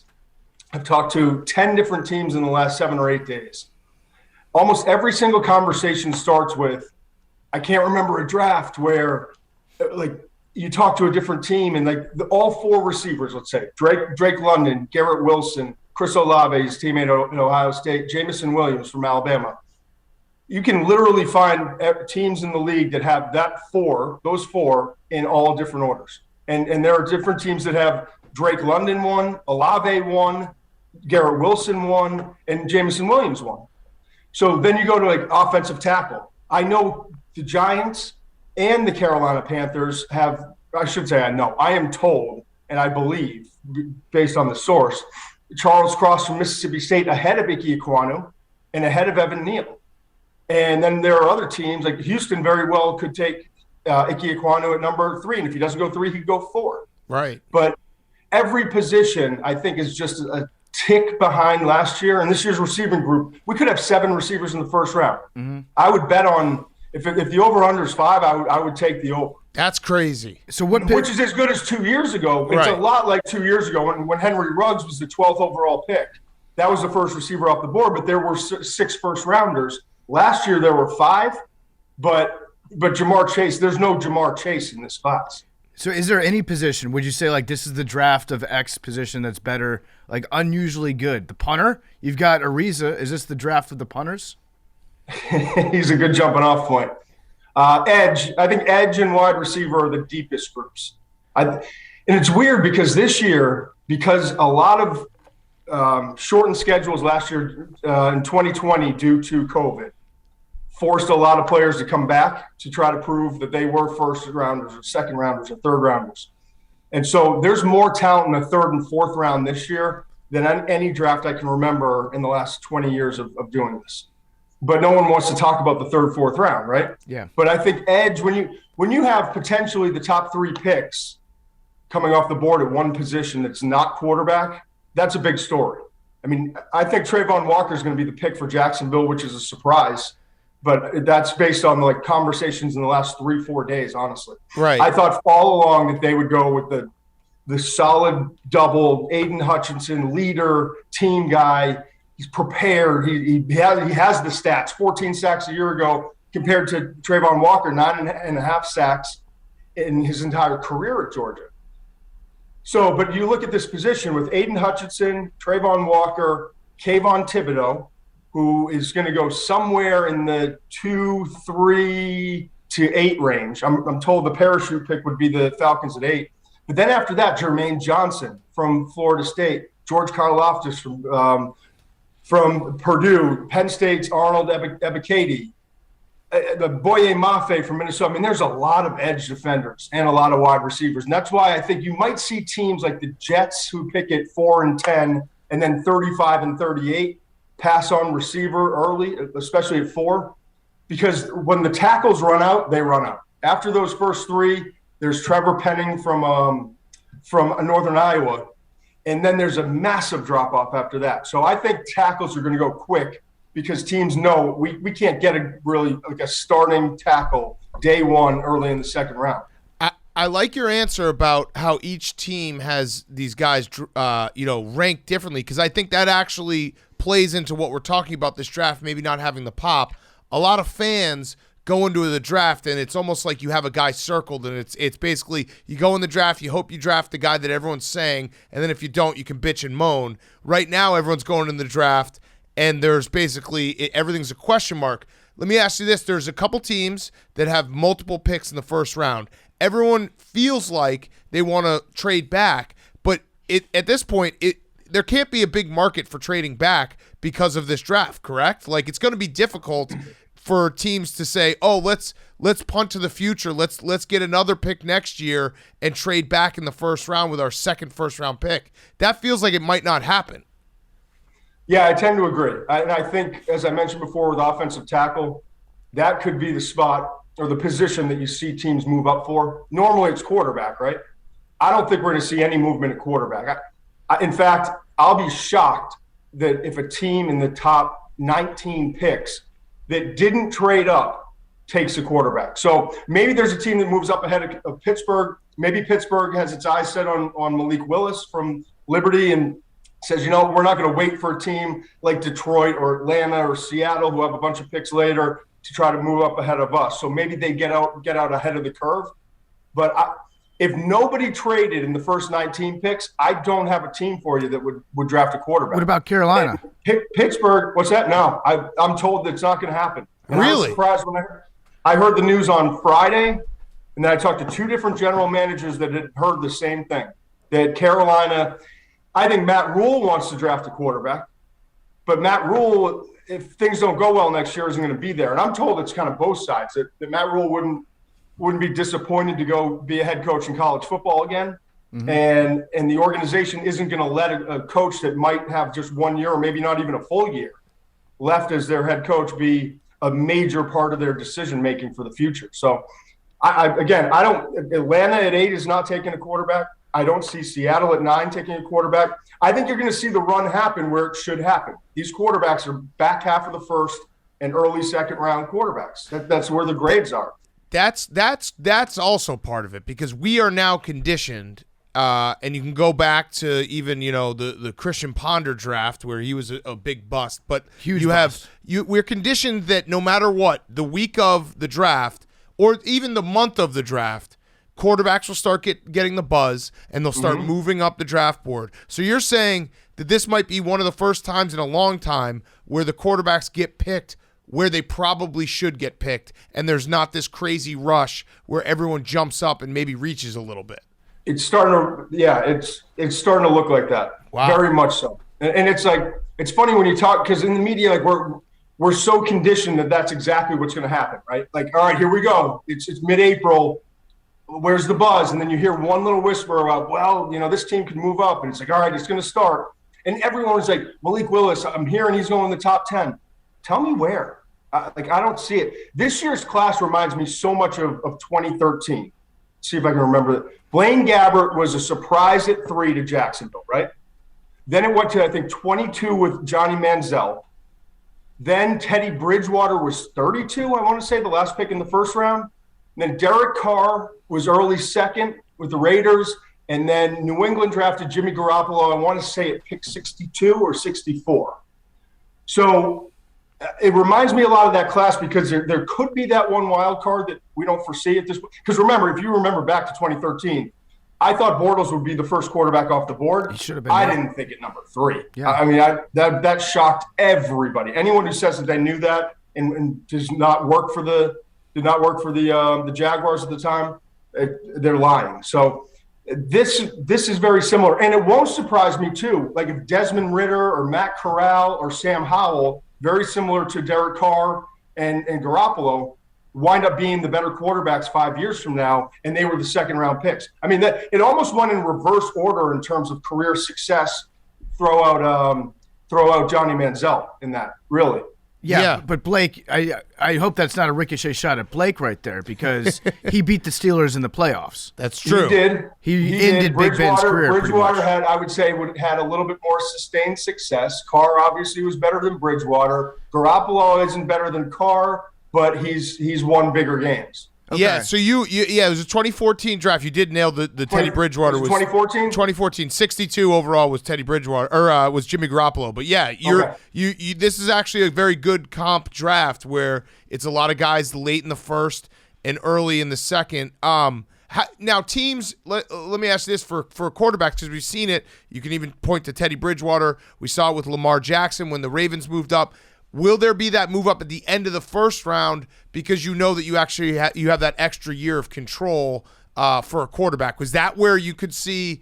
I mean, I don't know. You tell me what your quarterbacks rank, like Sam Howell or someone like that, getting someone trading up into that last pick in the first round. I absolutely could see that. I've heard that Atlanta has a thing for Matt Corral. That wouldn't shock me. You see, it's strange this year because the 32nd team usually doesn't need a quarterback, right? But Detroit made that trade. Stafford, now they have the 32nd pick. And so Detroit, I don't think Detroit is hell-bent on taking a quarterback. I'm certain they're not taking one at 2, right? At 32, I still think they want to build their team, and then they pick a few picks later, early in the second round. So it wouldn't shock me if they came out of those first 3 picks without a quarterback. But if you're a team that likes a specific quarterback and you don't know what Detroit is going to do with that 32nd pick, yes, you want to move up ahead of Detroit. Mm-hmm. And also the wild card here, the Tennessee Titans at 26. Ryan Tannehill turns 34 this upcoming season, I believe, 34. And his contract – it eats up a ton of cap space next year, but then they could get rid of him. They could part ways after the 2022 season, right? So draft a quarterback this year if you're Tennessee. Like if Malik Willis is there or Kenny Pickett is there, draft him, sit him, let him develop, let Tannehill go do what he did last year. I mean, they won a bunch of big games. He bit it. Tannehill did in the playoffs, and they played well. So to me, it's like, all right, we're paying, I want to say it's like $38 million next year for Tannehill. And then the following year, you could be paying $3.5 million, $4 million for the next 5 years for the quarterback that you draft. And then you get to take that other $33 to $35 million and go, secure AJ Brown, bring in some veteran free agents. So that might be the play for Tennessee. So to me, it starts at 20 if there's no trades. Tennessee's kind of a wild card at 26. Detroit at 32 is a possibility, but then Atlanta is lurking. I think they pick at 38 or 39 early in the second round, and Seattle's lurking. They pick at 40 and 41. They have back-to-back picks early in the second round. Huh. What's the mechanics like of the actual trades on draft night? If you're a GM and you're going into the draft, you already have an idea of like which teams you're going to contact when it's your turn to choose, and then who might be interested, who might not be? Or are you sending out like 30 text messages to every GM you know being like, hey, if you want to move up, I'm looking at a deal right now. Send me your best offer. How does that work? Well, a lot of those calls have been going on for like the last week and will continue to go on this week. Kind of just playing scenarios. Hey, if don't be surprised if you get a call when you come on the clock. I'm not telling you who we're looking for, but if the draft goes a certain way, and you don't iron out details now necessarily, but you can get into discussions on what would it take. If we're sitting here, I don't just throwing out a number 9, but we want to get to 6. Like, what would that take? And try to like get a parameter done so that when you're on the clock, you're not starting from scratch and negotiating back and forth. So a lot of teams are working that out right now. It'll be interesting. I've heard Houston. They pick at 3 and 13. They're a wild. Every GM I've talked to says like we kind of know that the edge rushers are going 1-2, whether it's Trayvon Walker Hutchinson or Hutchinson Trayvon Walker. But at 3, Houston could go Ike Ekwonu at offensive tackle. I heard they actually like Derek Stingley ahead of Sauce Gardner at the cornerback position. They're one of a few teams I've now heard that have that flipped. And then they also love Garrett Wilson. They're not taking Garrett Wilson at 3. But because they have so many picks this year, they could try to package a couple later picks to move up from like 13 to maybe, let's say 9. right, with Seattle to get ahead of the Jets and Washington, because the Jets will have a wide receiver need. I think they'll go a different position. It could be cornerback, offensive tackle at number 4. And then the Jets will be sitting there at 10 with maybe like Drake London sitting on the board, or Garrett Wilson if Drake London goes 8 to Atlanta, because I think the receivers will start to come off the board at 8. But then you've got 10 with the Jets, 11 with Washington need wide receiver. If Houston likes Wilson as much as my intel is saying, then it wouldn't surprise me if they moved up and got in the top 10. The Chargers really want to get an offensive tackle. Don't be surprised. They're a player or two away. Don't be surprised if they package some picks to move up. If like Evan Neal is still available, if it goes Ike Ekwonu at 3 or 4, and then Charles Cross goes number 5, it wouldn't shock me if they tried to move up. Carolina wants an offensive tackle, but they also want picks because they don't pick in the 2nd or 3rd round, and they've got a bunch of needs. So that could be a team that winds up moving out of 6 to allow the Chargers to come in to get a tackle. So when you're doing all your, you obviously have your own film study, but then you're talking to GMs. Is there ever, especially during draft week, is there ever a case where you talk to someone and you're like, I think this guy's just trying to get me to get some smoke out there? Like, has that happened to you? So absolutely. So when that happens, do you like, all right, I'm not trusting this person anymore? Or are you like, okay, totally, okay, so that does happen? I had a good friend once feed me information that was not true, and it done like I have friends, like real friends, like that I had past history like with, us, whether we're going to school or working with, whatever. Yeah, me and you, we're real friends. Yeah, exactly. Right. We text all the time. Right. And he gave me information that the organization specifically asked him to give to me to get it out there, because they were trying to maneuver around and make sure that a player got picked before, so that the player that they wanted would get to him. And I haven't trusted him since. That was like 12 years ago. Wow. I'm still friends with him, like friendly, and we talk, but yeah. But I keep a list of, I have like these little note cards. I keep a list of like anything that like jumps out. Because most of the time you're just talking scenarios and then going through position group rankings, right? Like this is how we have them. That way I keep a list of like, all right, Team X has this, Team Y has these receivers, Team Z has these receivers ranked in that order. But then I also, if something really jumps out, I keep a separate sheet of like, all right, they gave me something very specific that was kind of out of character.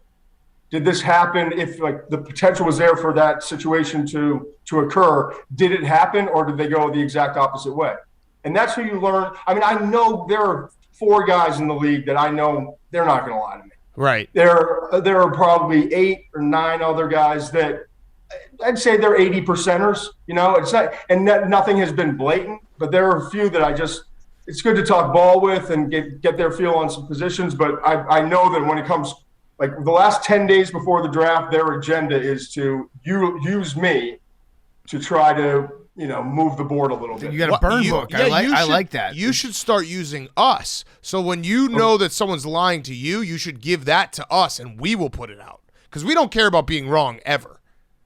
Right. No, that's become very clear. we in fact embrace it. Yes, exactly. That's actually what, do you think there's a space for us in the NFL draft world where if PFT and I just specifically our only use is for teams to give us bogus stories that we then push? Worst buzz. Yeah. Top 10 worst buzz. Yes. These are things you absolutely, like Detroit is taking Malik Willis at 2. Yeah. I heard that too. I heard that. Actually, we should get Billy's dog to be the draft expert. Yeah. That puts out all the bogus takes. Yeah, we could do it. A strong buzz about Malik Willis to Detroit at 2. Kenny Pickett is a lock to go. Matt Rule recruited him, Temple, the whole thing. He's a lock. I'm told it's already done. They're working on the contract. Speaking of which, we're going to run this on Wednesday. We're going to debut. We have a new website that you should check out. It's called kennyshands.com, and it's everything that Kenny Pickett's hands are bigger than. So I don't know if not much. Actually, Todd. How about a Swisher Sweet Pack? Bigger than that. A Ballpark Frank? Bigger than that. A John Deere utility tractor? Not bigger than that. So you could just hit the button over and over and see what his hands are bigger than. They're bigger than a lot of things. Is that when his thumb's disjointed, or is that when they stretch it out? He's got perfectly normal thumbs, Todd. Yeah.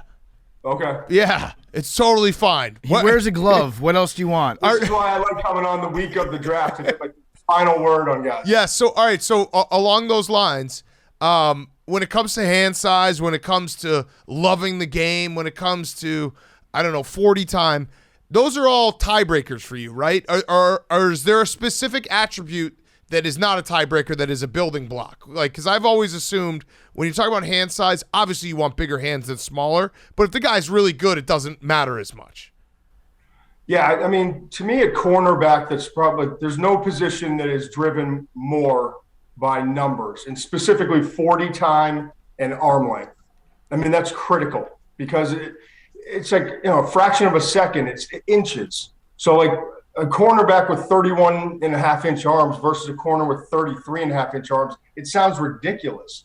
But you take that extra 2 inches and you add it to a 4.39 versus a 4.49, like that can be the difference in like 5 pass breakups a year or an interception or 2. Yeah. And getting back into a play when you get out of phase. So that position, you weigh it more. There are some positions like you just kind of have – I've kept logs and logs and have all these analytics of what's most important. Like the short shuttle for interior offensive linemen is critical. Who would have thought? Right? But it's just that short area burst and like the mirror and slide lateral ability and body control, staying under control when you're trying to go full speed and then have to reverse direction. So there are definitely things that I weigh a lot more. It's not like how height, weight, 40 time, and bench press. I mean, bench press is one of the most useless things, in my opinion, in scouting. Disagree.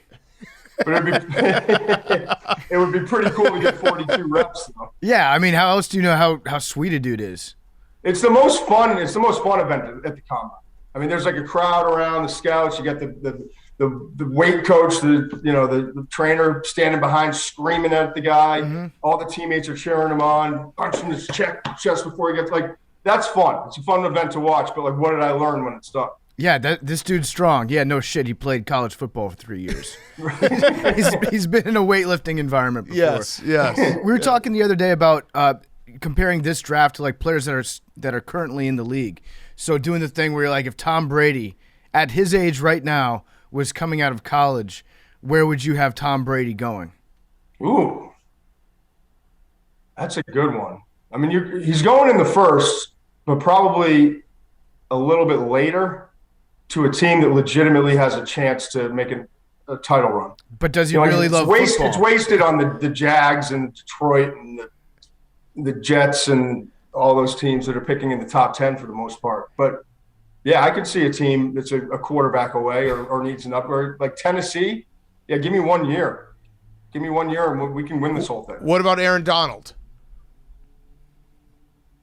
I mean, he'd go in the first round again because I think Aaron Donald's got 2, 3. I mean, if he wants to, he's got 3, 4 left in him. Yeah, at elite level. At least you're getting at least 1 year, and if you're going to draft him in the first, you got to at least get, I would say, 2 to 3 out of him. Who do you have number 1 on your big board? Aiden Hutchinson. I mean, out of players that are currently in the NFL. Oh. The big. Oh, yeah, that's actually good. Would it be Patrick Mahomes? Josh Allen? I would go Mahomes. Yeah? Yeah.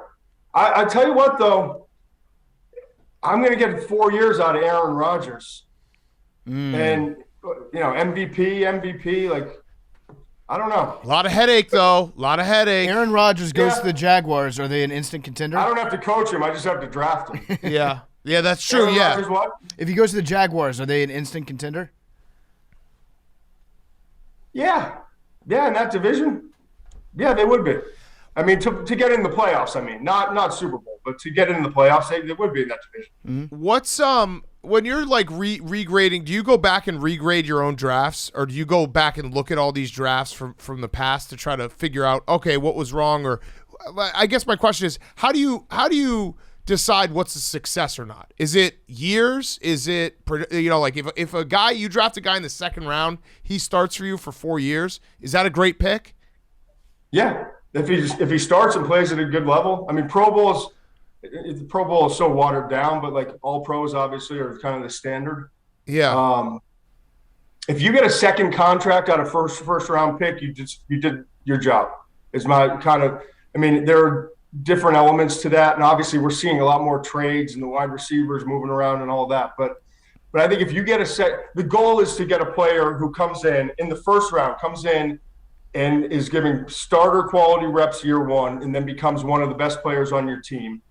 And then you sign them to a second contract. So now you've got 8-9 years out of a player. That to me is kind of the standard that you set. And history shows if you get 3 quality starters out of a draft, you can replenish your roster. You know, obviously a free agent or 2 here and there, but if you get fewer than 3 in a draft, you're in trouble. You know, and that's why teams are so afraid. Like scouting used to be like 80-20 with tape versus character and durability. And now it's close to the opposite. You know, I mean, obviously you got to figure out who can play and who can't play, but so much of it is figuring out who the guy is. Yeah. You know, more money, more free time, more fame than a human being has ever had. How's he going to handle that? And that's a tough. I mean, that's why every team in the league has a psychologist, and they try to weed out some of these guys. And that's why there are some real surprises. You know, sometimes in the first round, occasionally here and there, like, wait, why didn't he go in the first round? Well, he, you know, failed a bunch of teams' psychological tests, or the medical wasn't as good. Like, it's crazy. You can talk to teams like, what do you think the medical on Jamison Williams is? And one team will be like, oh, he's ahead of schedule, not worried at all. Another team would, well, we don't think we're going to have him for 8 weeks in the rookie season. He's not going to be as explosive the entire rookie season. We're hoping, you know, so we've bumped him down. And some teams just take players off the board, and then other teams will still have them on their board. So that's a tough read every year. Yeah, that's interesting, the psychology. I got one name in particular that I'm curious about. It's Kyle Hamilton, because he's an awesome player. Yep. But every year, the best safeties, they tend to fall a little bit, because you can make the argument that a safety isn't worth a first-round pick unless it's, you know, like an Ed Reed or a Sean Taylor type of guy, which those guys come along like once a decade. But I feel like Kyle Hamilton is one of the best players in this draft. Is there any chance that he would be worth like a top 10 pick? I think he's one of the 7 best players in the draft. I do. I think he could go 7 to the Giants, but I think that's when the draft starts for Kyle Hamilton. You know, the 4.59 didn't help him in the 40-yard dash, and then running a 4.7 on some scouts' watches at the pro day. It's part of the reason why he could slide a little bit. Like, if you're going to take a risk on a player at that position, it better be check plus in every box, right? And so now, all right, I'm going to spend a top 5-7 pick when I could get a wide receiver, a corner, an offensive tackle, or an edge rusher. I got to know this guy's damn near perfect, right? And Kyle Hamilton on tape is damn near perfect. I love his tape. You can play him at dime linebacker. You can play him as the overhang in the slot there. He can play, you know, single high, 2 high safety. He has great range versus the run, good tackler, great ball skills, plays faster than that 4.59. So, like, to me, I love his tape. And I've heard from 2 different teams that made good points. Like, it's not that we don't value safety. It's that if you're going to take a safety, you better be a player or 2 away from making a run. Like, when we're picking in the top 10, it's got to be foundation pieces. You know, like, if it's not a quarterback, it's got to be an offensive tackle. You got to protect that guy behind you. You got to get after that guy in the other team. Give me a pass rusher, whether it's interior or on the edge. Typically, it's edge guys.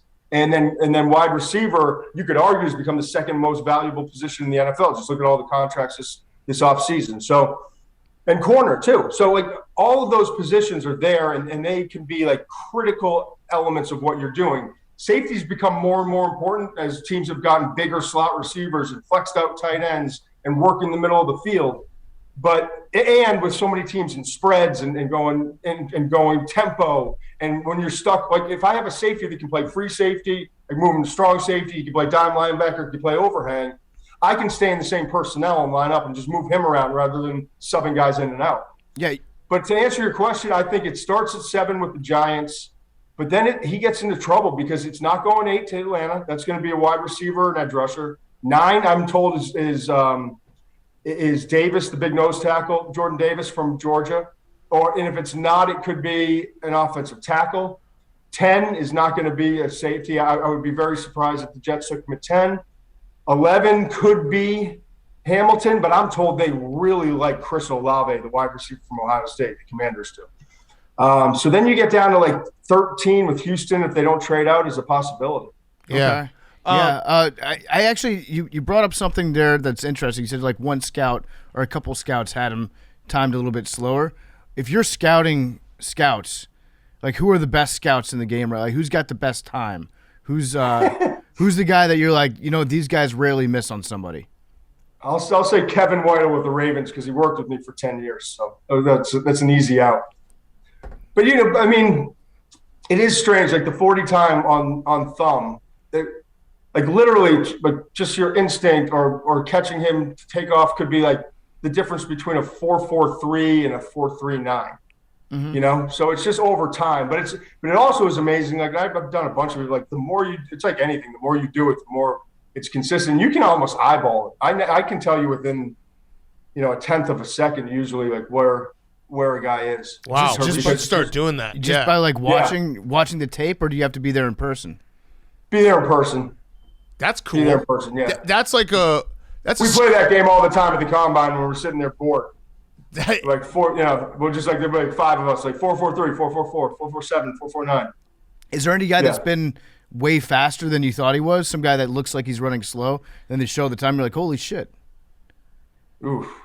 Breece Hall surprised me. I knew, like I heard reports that he had good time speed. He has some speed. It's build-up speed, but Breece Hall, his workout was outrageous. He could be coming out of Iowa State. I mean, almost 4,000 yards rushing, catches the ball really well. He's kind of like Le'Veon Bell, but a little bit more annoying in terms of the patience. Like, patience to a fault sometimes. It's like, come on, let's go.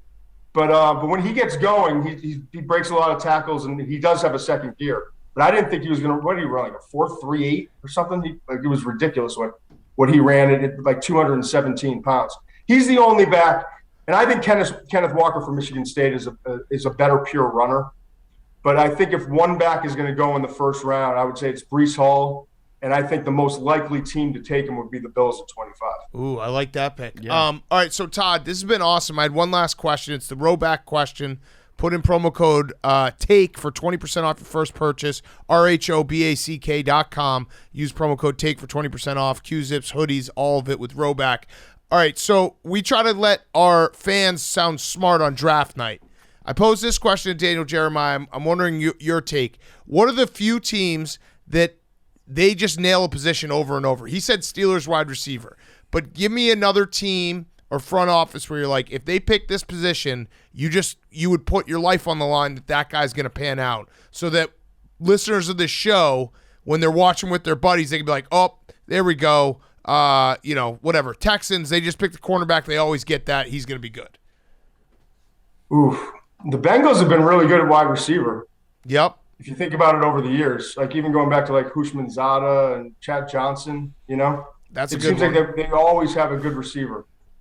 The Patriots with like defensive front seven guys, they can't pick a receiver, running back, or cornerback to save their life. Typically, there have been a couple exceptions here and there, but anytime that they go all in on a guy in the first couple of rounds at wide receiver, running back, or corner, it's been a crapshoot. It's been way less than 50-50 hits. But usually defensive front seven guys, they're good at. Okay, that's a good answer too. Yeah. What about how many Georgia players do you think are going the first round? Ooh, good question. Let's see. Thank you. Great question. We've got Nakobe Dean is the 0.5 on this whole thing, but a Trayvon Walker, Jordan Davis. Am I missing anybody else? Let me see here. I think it's two. Stetson Bennett, if he had come out. Oh, Devontae Wyatt. Stetson Bennett. I heard that. Devontae Wyatt, defensive tackle.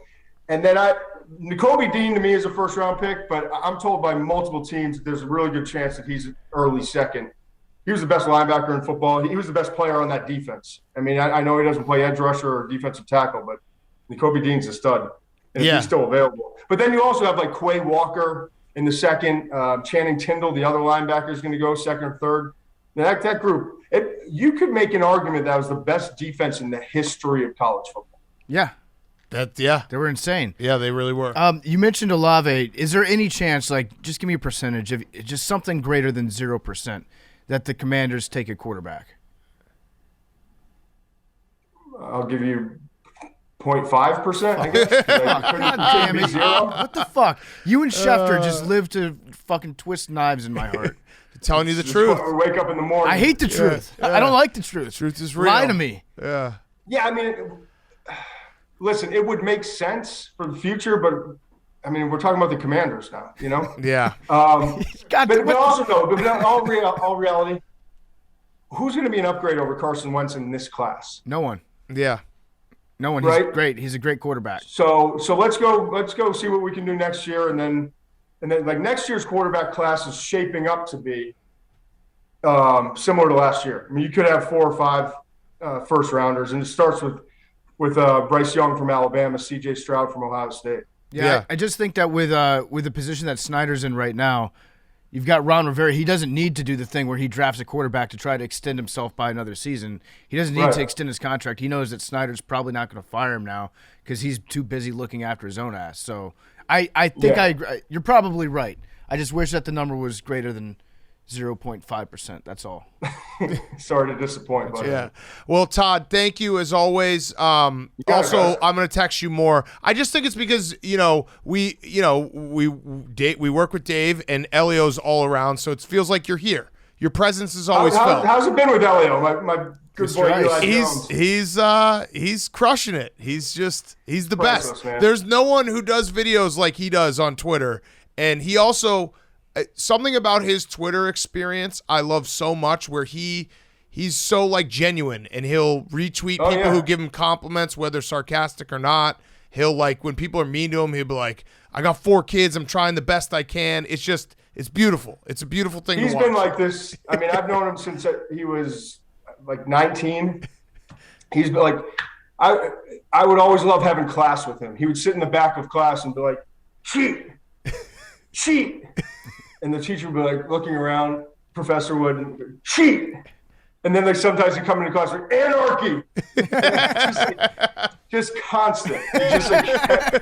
He couldn't get through a class without making a scene. And he's like a 19, 20-year-old adult, you know? It's not like you're 13 years old in middle school. Yeah. Character issues. He's never had to grow up, which is why I love him. It is. That's true. He's found a way. A lot of us are in that same boat. Well, Todd, thank you, and good luck on Thursday night. You got it, fellas. Take care. Todd McShay was brought to you by Chevy Trucks. It's almost draft day, and everybody's got an idea of what their team needs. If you're looking to give your own team a winning season, you need the new 2022 Chevy Silverado. If you haven't checked it out yet, it is sweet. It is an awesome truck. It will take your breath away. From the popular LT model all the way up to the top of the line High Country, the new 2022 Chevy Silverados have a redesigned interior, which gives the cabin a spacious and more premium feel. They're available in 13.4-inch diagonal touchscreens as well inside. Silverado also offers a 12.3-inch reconfigurable driver information center for new levels of personalization. Strap on the cleats, get off-road in Chevy's most capable off-road pickup, the first ever Silverado ZR2. Next level off-road capability right from the factory. These things are sweet. I cannot tell you enough how awesome the Chevy Silverados are. They've got front and rear electronic locking differentials that ensure that the max power goes to all the wheels, aggressive off-road cut front bumper, and large underbody skid plate. Go drive one today. Don't wait. Go drive a Chevy Silverado. Tell them Pardon My Take sent you. Silverado is as strong and as dependable as the people who drive them. It's the official truck of Pardon My Take, the official truck of fullbacks, the official truck of college football season. Put some muscle on your team. Make your story a strong one in the new 2022 Chevy Silverado. Okay, we're going to wrap up with Guys on Picks. It is the NFL Draft on Thursday night. Stephen Shea, our colleague, is our junior NFL draft analyst at Barstool Sports. Why are you laughing? Former senior draft analyst. Former senior, but you made many mistakes, so you're a junior analyst now. For people who don't know Steven, he's been on the show before. You are obsessed with the NFL draft. How many NFL drafts have you gone to?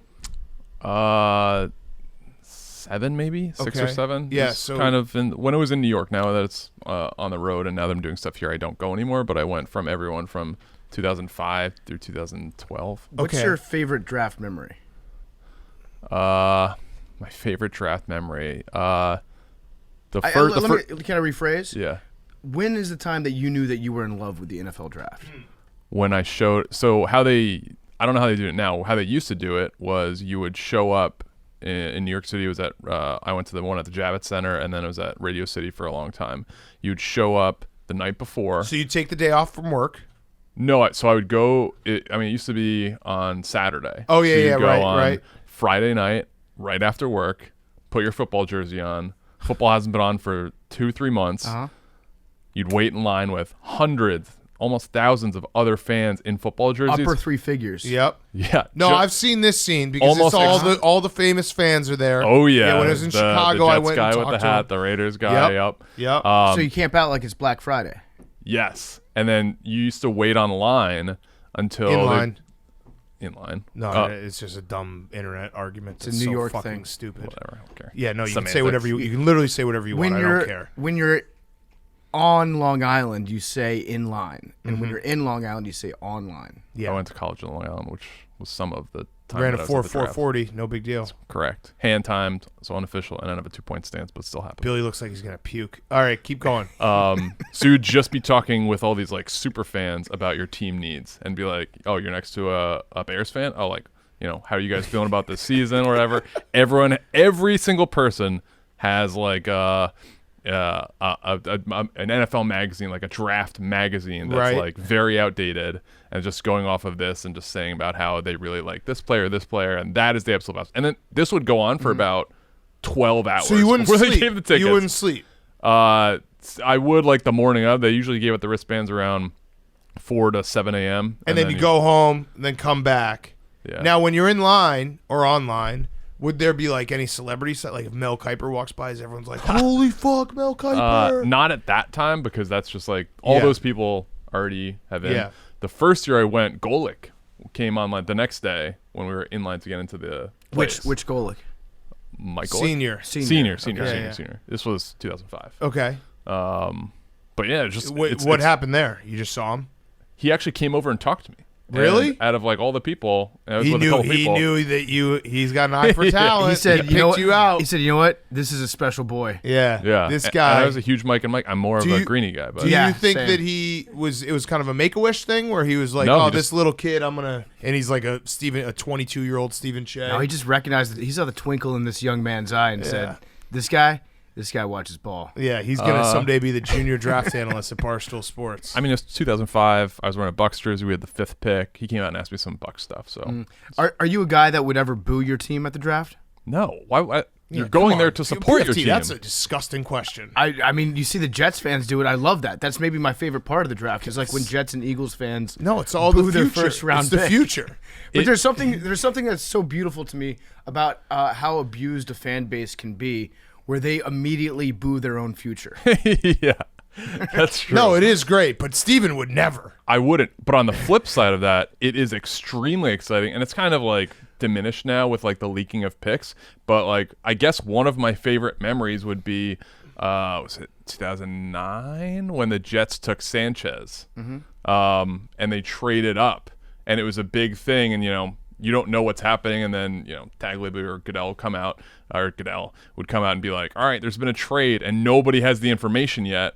So then they cut to Mark Sanchez like in the green room, and everybody's like, going crazy around him, and then you see the Jets are on the clock, and they're about to take this drama. guy. That is the ultimate like draft moment. Now you wouldn't boo, but you would cry, because you did cry when the Bucks picked Devin White, number 5 overall, and then he became a stalwart of a championship defense. But you did cry. We were sitting next to you. I didn't cry. You cried. I was upset. You cried a little. I was pretty upset. The guy wanted in a position of need, the top guy who wasn't expected to fall to number 5, Josh Allen, not the quarterback Josh Allen, the edge rusher from Kentucky, fell, and he's right there. It seemed like a layup pick. So do you want to apologize to Devin White?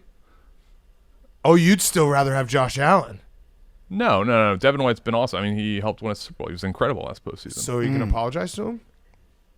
That's the biggest day of his life, and he goes on the internet and he sees Stephen Che in a Bucks jersey crying because he's like, this guy stinks. Wasn't true. I issued a statement shortly after to congratulate him and welcome to the team. Yeah, but They're how many both people wearing saw Bucks pins. how many people saw that statement as opposed to the initial Cry. reaction? Right. That's a fair point. Yep. Yeah. Yep. It is a fair point. Why didn't you delete the original post? I don't know. I mean, did I even post it? I don't know. You probably posted it. I think I. I think posted Big Cat. it. I But think why I didn't you probably ask posted Big it. Cat to delete his post? I would never. Journalist wouldn't. integrity. Yeah. Fun fact. I also gave This Devin is not White. going to be a fun fact, by the way. No, Just it so is. people understand. I gave You know, Devin White. I literally don't care what No, you gave this Devin is actually White. very Ever. You could have significant. given him AIDS, and I would be like, What no. was your fun not fact fun. yesterday? You had a fun fact yesterday that was like the. Oh, it was just a coincidence. Yeah, it was the opposite of fun. Yeah. It was. All right, so go ahead. Fun fact. That's not going to be fun. Devin White was going to wear number 41, and I almost never DM athletes any specific things. And you're but like, I you saw, should honor our president by wearing number 45. No, so he said he wanted to wear number 40 because that was his number at LSU, but he came out for a photo shoot in number 41, and he wanted to wear Mike Allstott's number, but it's retired, so he couldn't. So he just picked 41, and I wrote him a message. I was like, hey, his hashtag in college was GetLive40. Cool. So I messaged him. I was like, hey, 41, like, that's all right. But I was like, 45 is available. It's a linebacker number 2. What about GetLive45? He changed his number that day. And the next shoot. You were the guy. Yes. Okay, I You was were the wrong. guy. That was fun. That was pretty. That's That was pretty a cool. fun fact. So That if was a his fun number, fact. if his number goes up in the Ring of Honor one day with the Bucks, It's because you. part of me Stephen will Che be out there. did it. A Yeah. very small part of me will be You're out the there. five. Just the 5. You're yeah. the guy behind the guy. yeah. Yeah, exactly, which is actually more important than he- being the guy. And he wrote back to the DM with like a bunch of like question mark like. No, you thinking get full face emojis. credit. That's Yeah. I've heard enough. So maybe someday he goes into Canton. I would Do you Yeah. think he would maybe you would give him. An I would introduction? almost rather the Bucks Ring of Honor because that's Of course like, you would, 'cause his that's higher numbers than there. Canton. Yep, that's bigger than me. Canton. I'm in that stadium And forever. in a Bucks way, Ring of Honor always supersedes the Pro Football Hall of the Fame. 5 is your number being retired That's true. as Yeah. a fan. That's Yeah. true. Who would you say is the best super fan Of the Bucks or any team. of the Bucks? Buck Nasty. He's in the Fan Hall of Fame. Yeah. He's the guy with the face Where's paint that and rank? the horn on the helmet. Is it Bucks Ring of Honor, Fan Hall of Fame, Pro Football Hall I of mean, Fame? it's different. I mean, I could be a fan that's in the Bucks Ring of Honor. You could also Kind be of. a fan that's in Right. With the the Pro 5. Football Hall of Fame too. Now, do you think they'll ever Yeah, maybe You've got just that fan section like there. forget the Yeah. Devin White part? Do you think they'll ever just put Stephen Che in the Bucks Ring of Honor? I'm not ruling it out. Yep, I knew that. I knew that would be your answer. All right, okay, let's do some questions. What Yeah, do you got? before we get to the guys on picks, I had a question for you because we talked about it very briefly on Monday's show. But I'm challenging DK Metcalf to a decathlon, and I was wondering, is there any chance? What do you know about the 5-yard dash? It's an event that I invented. There's a 40-yard dash, and you can take like the 10-yard split from that, which is Right, but like I've never heard anyone doing the a 5. 5-yard dash. Is it advantageous to have long legs when you're running? I would think so, right? Because you can basically You're do the that scout, in I don't one know. bound. Mm-hmm. So Yeah. like once you get out of your stance, you take one, and he's what 6'4". So What if I get off to a real good start though? I mean, you're going against like a world-class athlete, so I think it would be tough to, and a guy who has a track background. So I figure he's not going to have even if you have an incredible start, you're probably at best even with him. Okay. All right. Cool. So I can tie him. Got it. Thank you. That's all I need. I mean, to you hear. beat him in a race already, so I don't know Okay. why. I used to prove more. challenge people to short 10-yard swimming race because I do think I could beat a lot of people in that. But that's a little bit different than a dash because that's more like your push off and everything. Yeah, I think I could take him 5 yards. I really do. I got great get off, Steven. I mean, if you got a good get off, yeah. Okay, should we do the picks or the questions about the picks? Guys on picks. All right. Yeah. Okay, are you gonna get into serious Stephen Che voice? Yeah. the please. draft You board? actually, I shouldn't have said anything. You will, but I'm looking forward to this. Okay, go ahead. Okay. Everyone note the I don't- difference in Steven's tone when we start talking about I don't this. even know what type of questions to expect because I obviously multiple time AWL and listen to the show obviously. So is it going to be actual like serious draft questions or like kind of a if funny you spin? if you could suck off any of the prospects in this year's draft, who would it be? Wait, you're gonna actually answer this? Okay, go ahead. Oh, I thought that was a question. There's no brain quite like yours. All right, Jake, go ahead. All right, what's up, Box Muncher Che? go. True, Che is Junior Soprano around these walls. Is Yeah. there He's a the greatest QB? pussy eater we've ever met. Pleasure, woman. Is there a QB who you think can actually make a difference if he starts right away? Also, thank you for the data. You're welcome. Follow at Trusted Data for all my gambling picks. And I'll have NFL draft props out tomorrow. Love it. Quarterback that can start right away. Kenny Pickett from Pitt is like the most pro-ready guy. I kind of like Desmond Ridder at Cincinnati. Talk to us about Desmond Ridder. Cincinnati, his like NFL comp is like Marcus Mariota, so it's not like great. Like we have to take into account that the draft this year is watered down. Right. Like typically there's like 18 to 24 players universally that all GMs agree are like first round picks. These guys are guys. This year it's like I've heard like 12 to 16, which is like bad. Does that hurt you personally? I mean, it sucks because you want something to look forward to. What is kind of cool is like, we're taping this on what day is today? Tuesday at 12:15. Like we don't know who the first pick's going to be. Like right, there is cool. Yeah, you're right. There is some intrigue around that, and I'm sure the NFL is trying to keep that quiet and stuff like that. But like betting lines are changing like crazy. Like right now as we tape, Trayvon Walker is the favorite to go number one. A month ago, he was 30-1 to go number one. He hasn't played any games since then. So like what exactly has changed? But as far as like the quarterbacks, like ideally you're going to have like a guy who's going to be, Joe Burrow. There was, he was the number one pick, but like the tank for Tua, like people that are going to be like, all right, no doubt, slam dunk, number one, he's where the game is going, but that's not the case this year. And we're seeing like Malik Willis's line, like he was, favored to go in the top 10 as of like 2 days ago, and now he's sliding down. He might not go in the top 12 to 15, and that could be interesting. So what in your expert opinion is the reason why this draft is so bad? Why are college football players shit compared to 2 years ago? I mean, I don't think there's necessarily like they're much worse. It's just like there isn't a guy like next year with, the edge rusher at Alabama, Will Anderson. Like he's a guy that people are like looking forward to, even though he's not like the premier like quarterback position.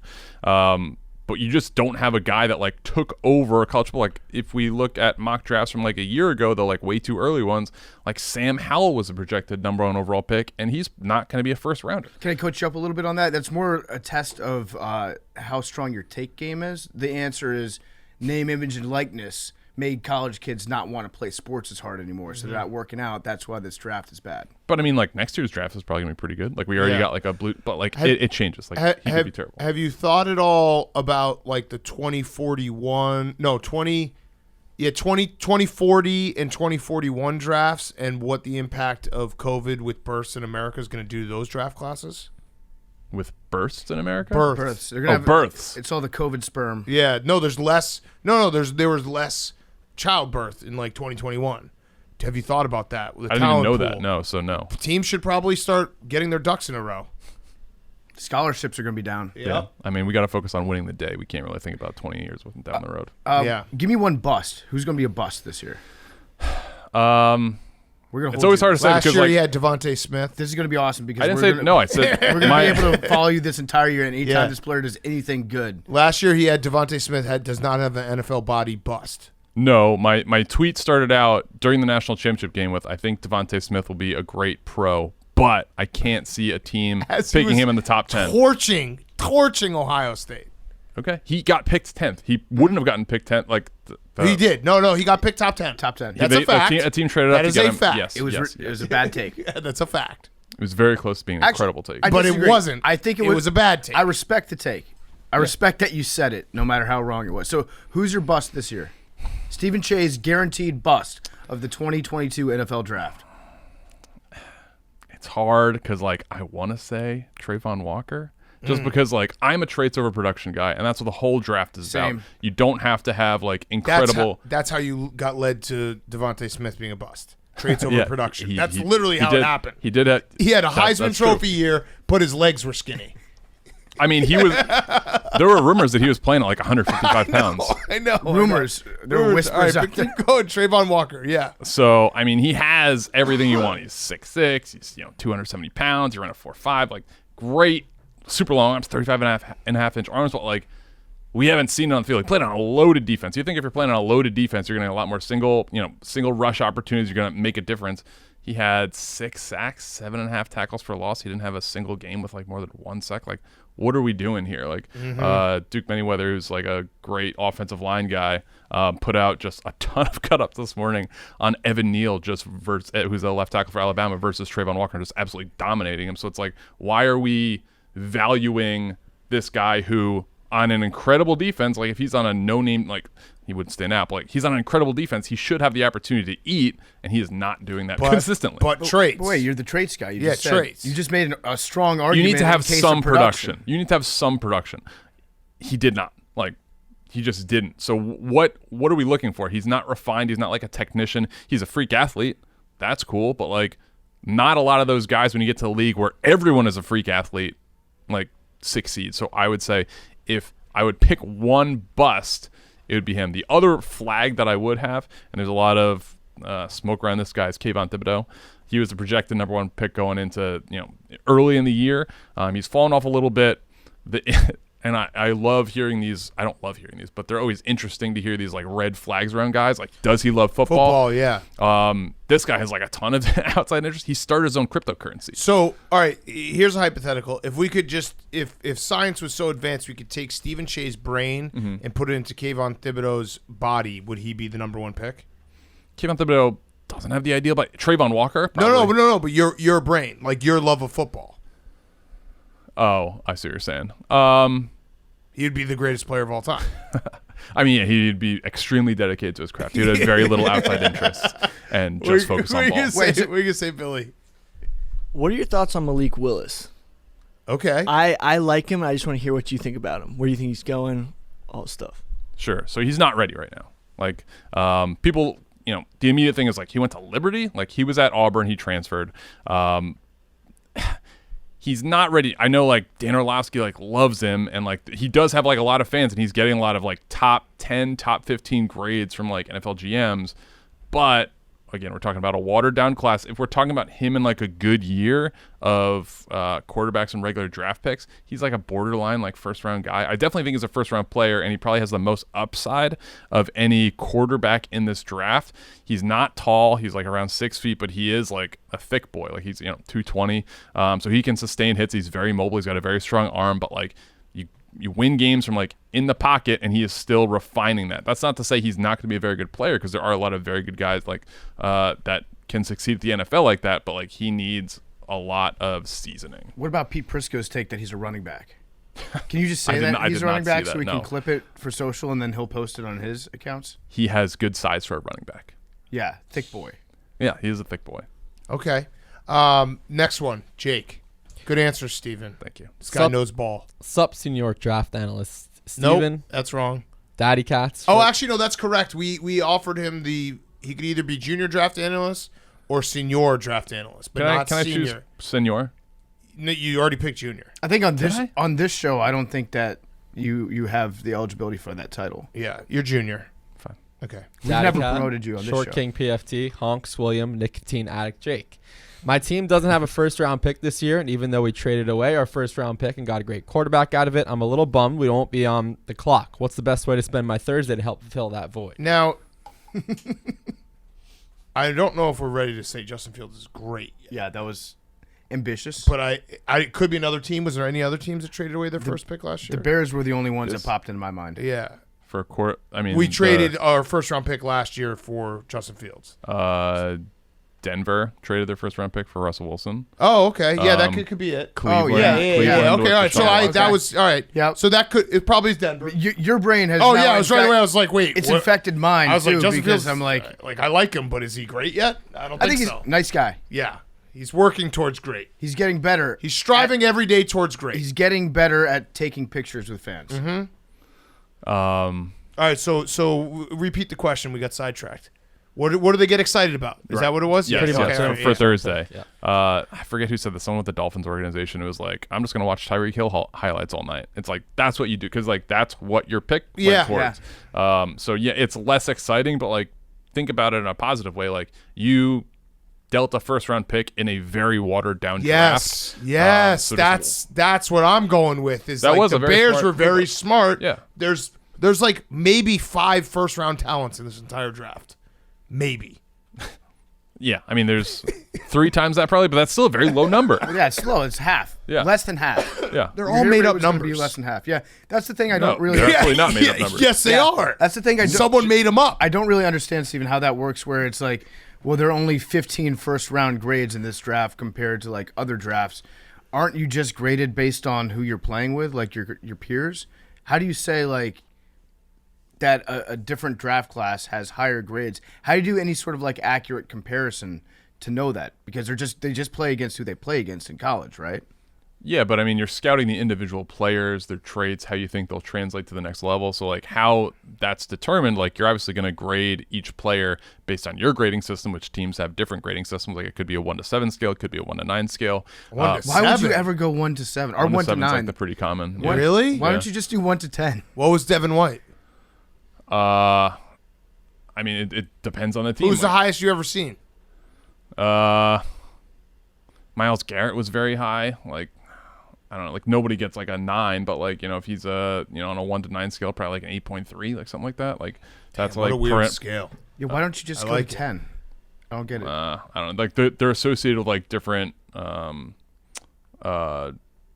adjectives. Is that okay? Like a spider chart.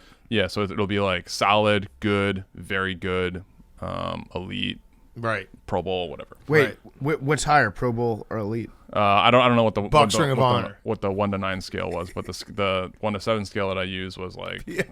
Also, if every team had as the top thing, Bucks Ring of Honor. Well, yeah, but teams grade each player differently. But as far as like how we get to like that number of like 15 or whatever, surveys are sent out to GMs who then fill out like where they roughly think will go. So like universally, there are like roughly 15 guys where everyone agrees this guy's a first rounder. That's what that means. Most of a GM's time around the draft is spent just doing like meaningless, tedious paperwork and bullshit. Like why do they fill out this like survey and then send it back? I mean, they want to get this info too, right? Like they want to double check like, okay, am I crazy for thinking like this guy, like Daniel Jeremiah, who you guys just had on, like he's a big fan of like Nick Bonito, who's an edge rusher from Oklahoma, but like a lot of guys don't even have it like a day 2 grade on him. Wow. So is he a guy, like it's a sanity check, like DJ has him in his top 50, so like am I crazy for thinking this guy because he has like a really good like pass rush win percentage and his measurables are really good, like is he really not a top 50 guy? So I think that's what's going on right now, and you hear the term like groupthink thrown out a lot with the combine, because a lot of these scouts and like GMs and like personnel guys, they're all friends, right? So they're all competing.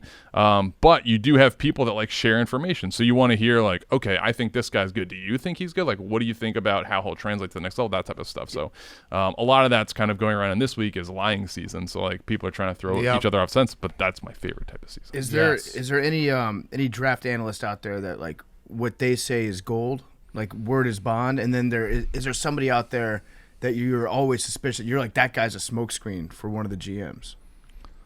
Oh, as far as like being a talking head for someone? Yeah. Who's in whose pocket here? I mean, there is like one guy, but it's also like very close to home. So like, it's noted that like Dave Portnoy, like Todd McShay, and Joe Douglas are all very good friends. Dave so, doesn't like, care about the draft. Exactly.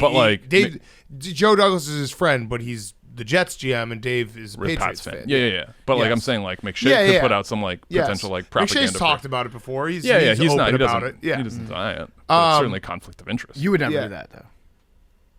I mean, I carry the water for my team, so yeah, that would be an understatement. All right, let's do 2 more. 2 more. All right. Hey, Steven, big fan of you and the data. Thank you. I'm a Seahawks fan, unfortunately, and aside from QB, I would love an edge rusher.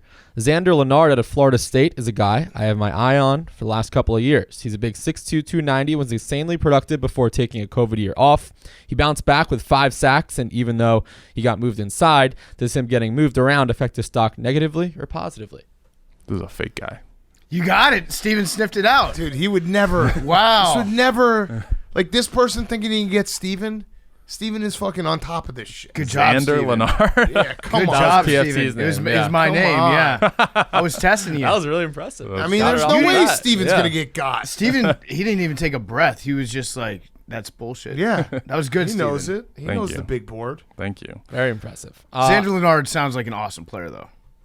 Just the name. You have to admit. That is a cool creative player name. Seahawks are an interesting team at 9. Like, what are they going to, like, they have a ton, like, are you trotting Drew Lock out there to start? They're like a sneaky team for a quarterback, but I don't think they're going to take one at 9. Like, they haven't re-signed Dwayne Brown. Like, they have tackle needs, they have edge needs, they have like a ton of needs. So I'm interested to see what they do. And they also don't have a lot of picks. Yeah.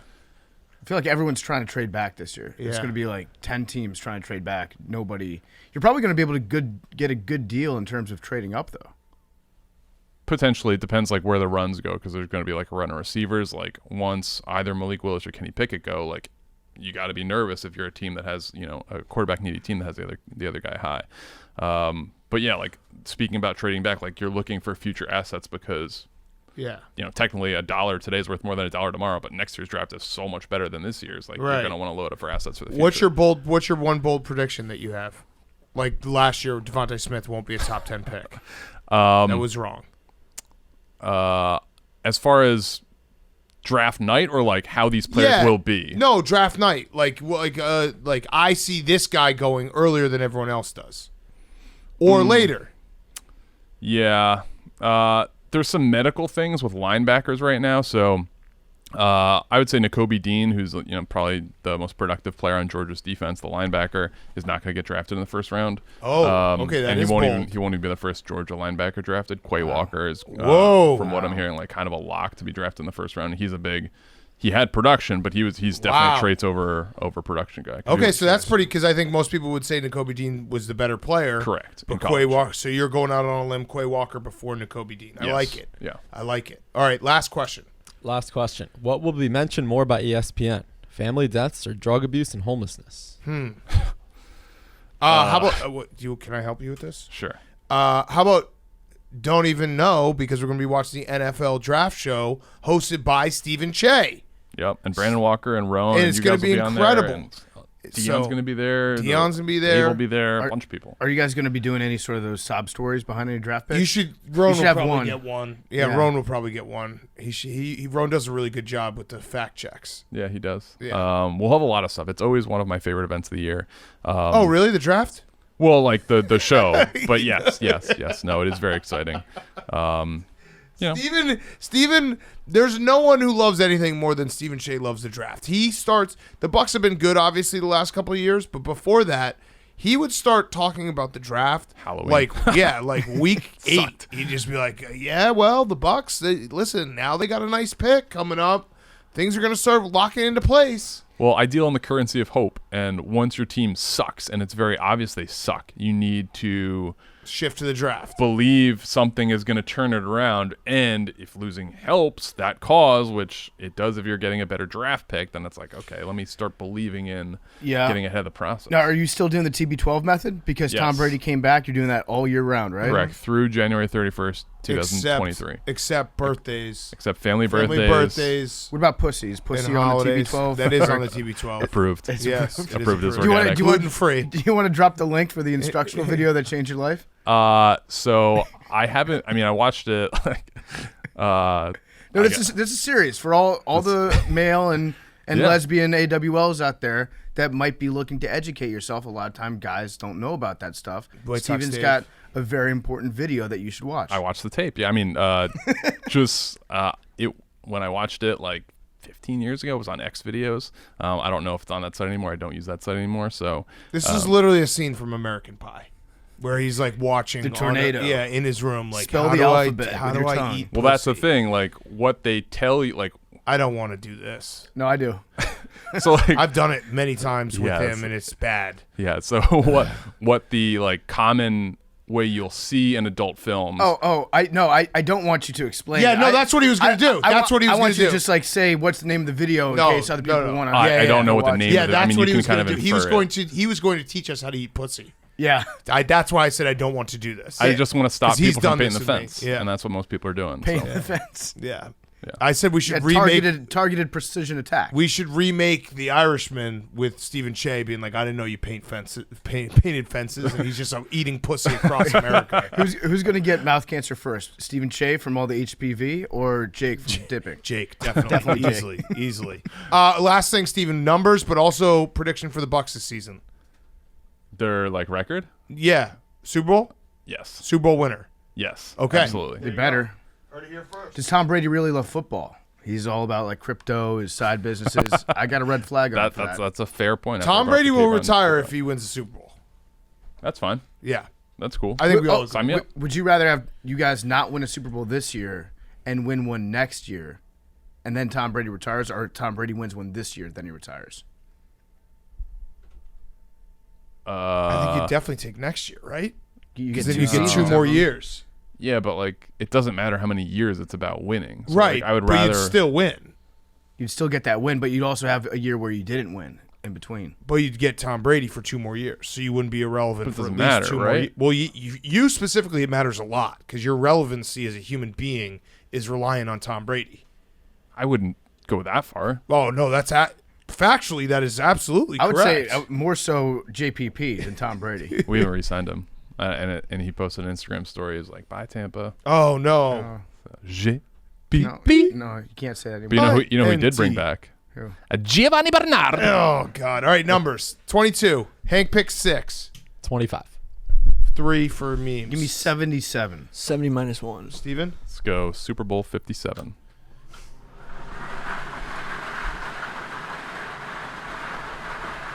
Come on, 69. Get under there. Get under there. It's getting I hope sucked Hank up. It's coming. wins It's without coming. It's being coming. here. Suck. Oh. 63. 63. Ping- All right, Steven, thank you so much. We appreciate you. Penguins can't taste sweet, savory, or sour. Love you guys. What if you give him a warhead?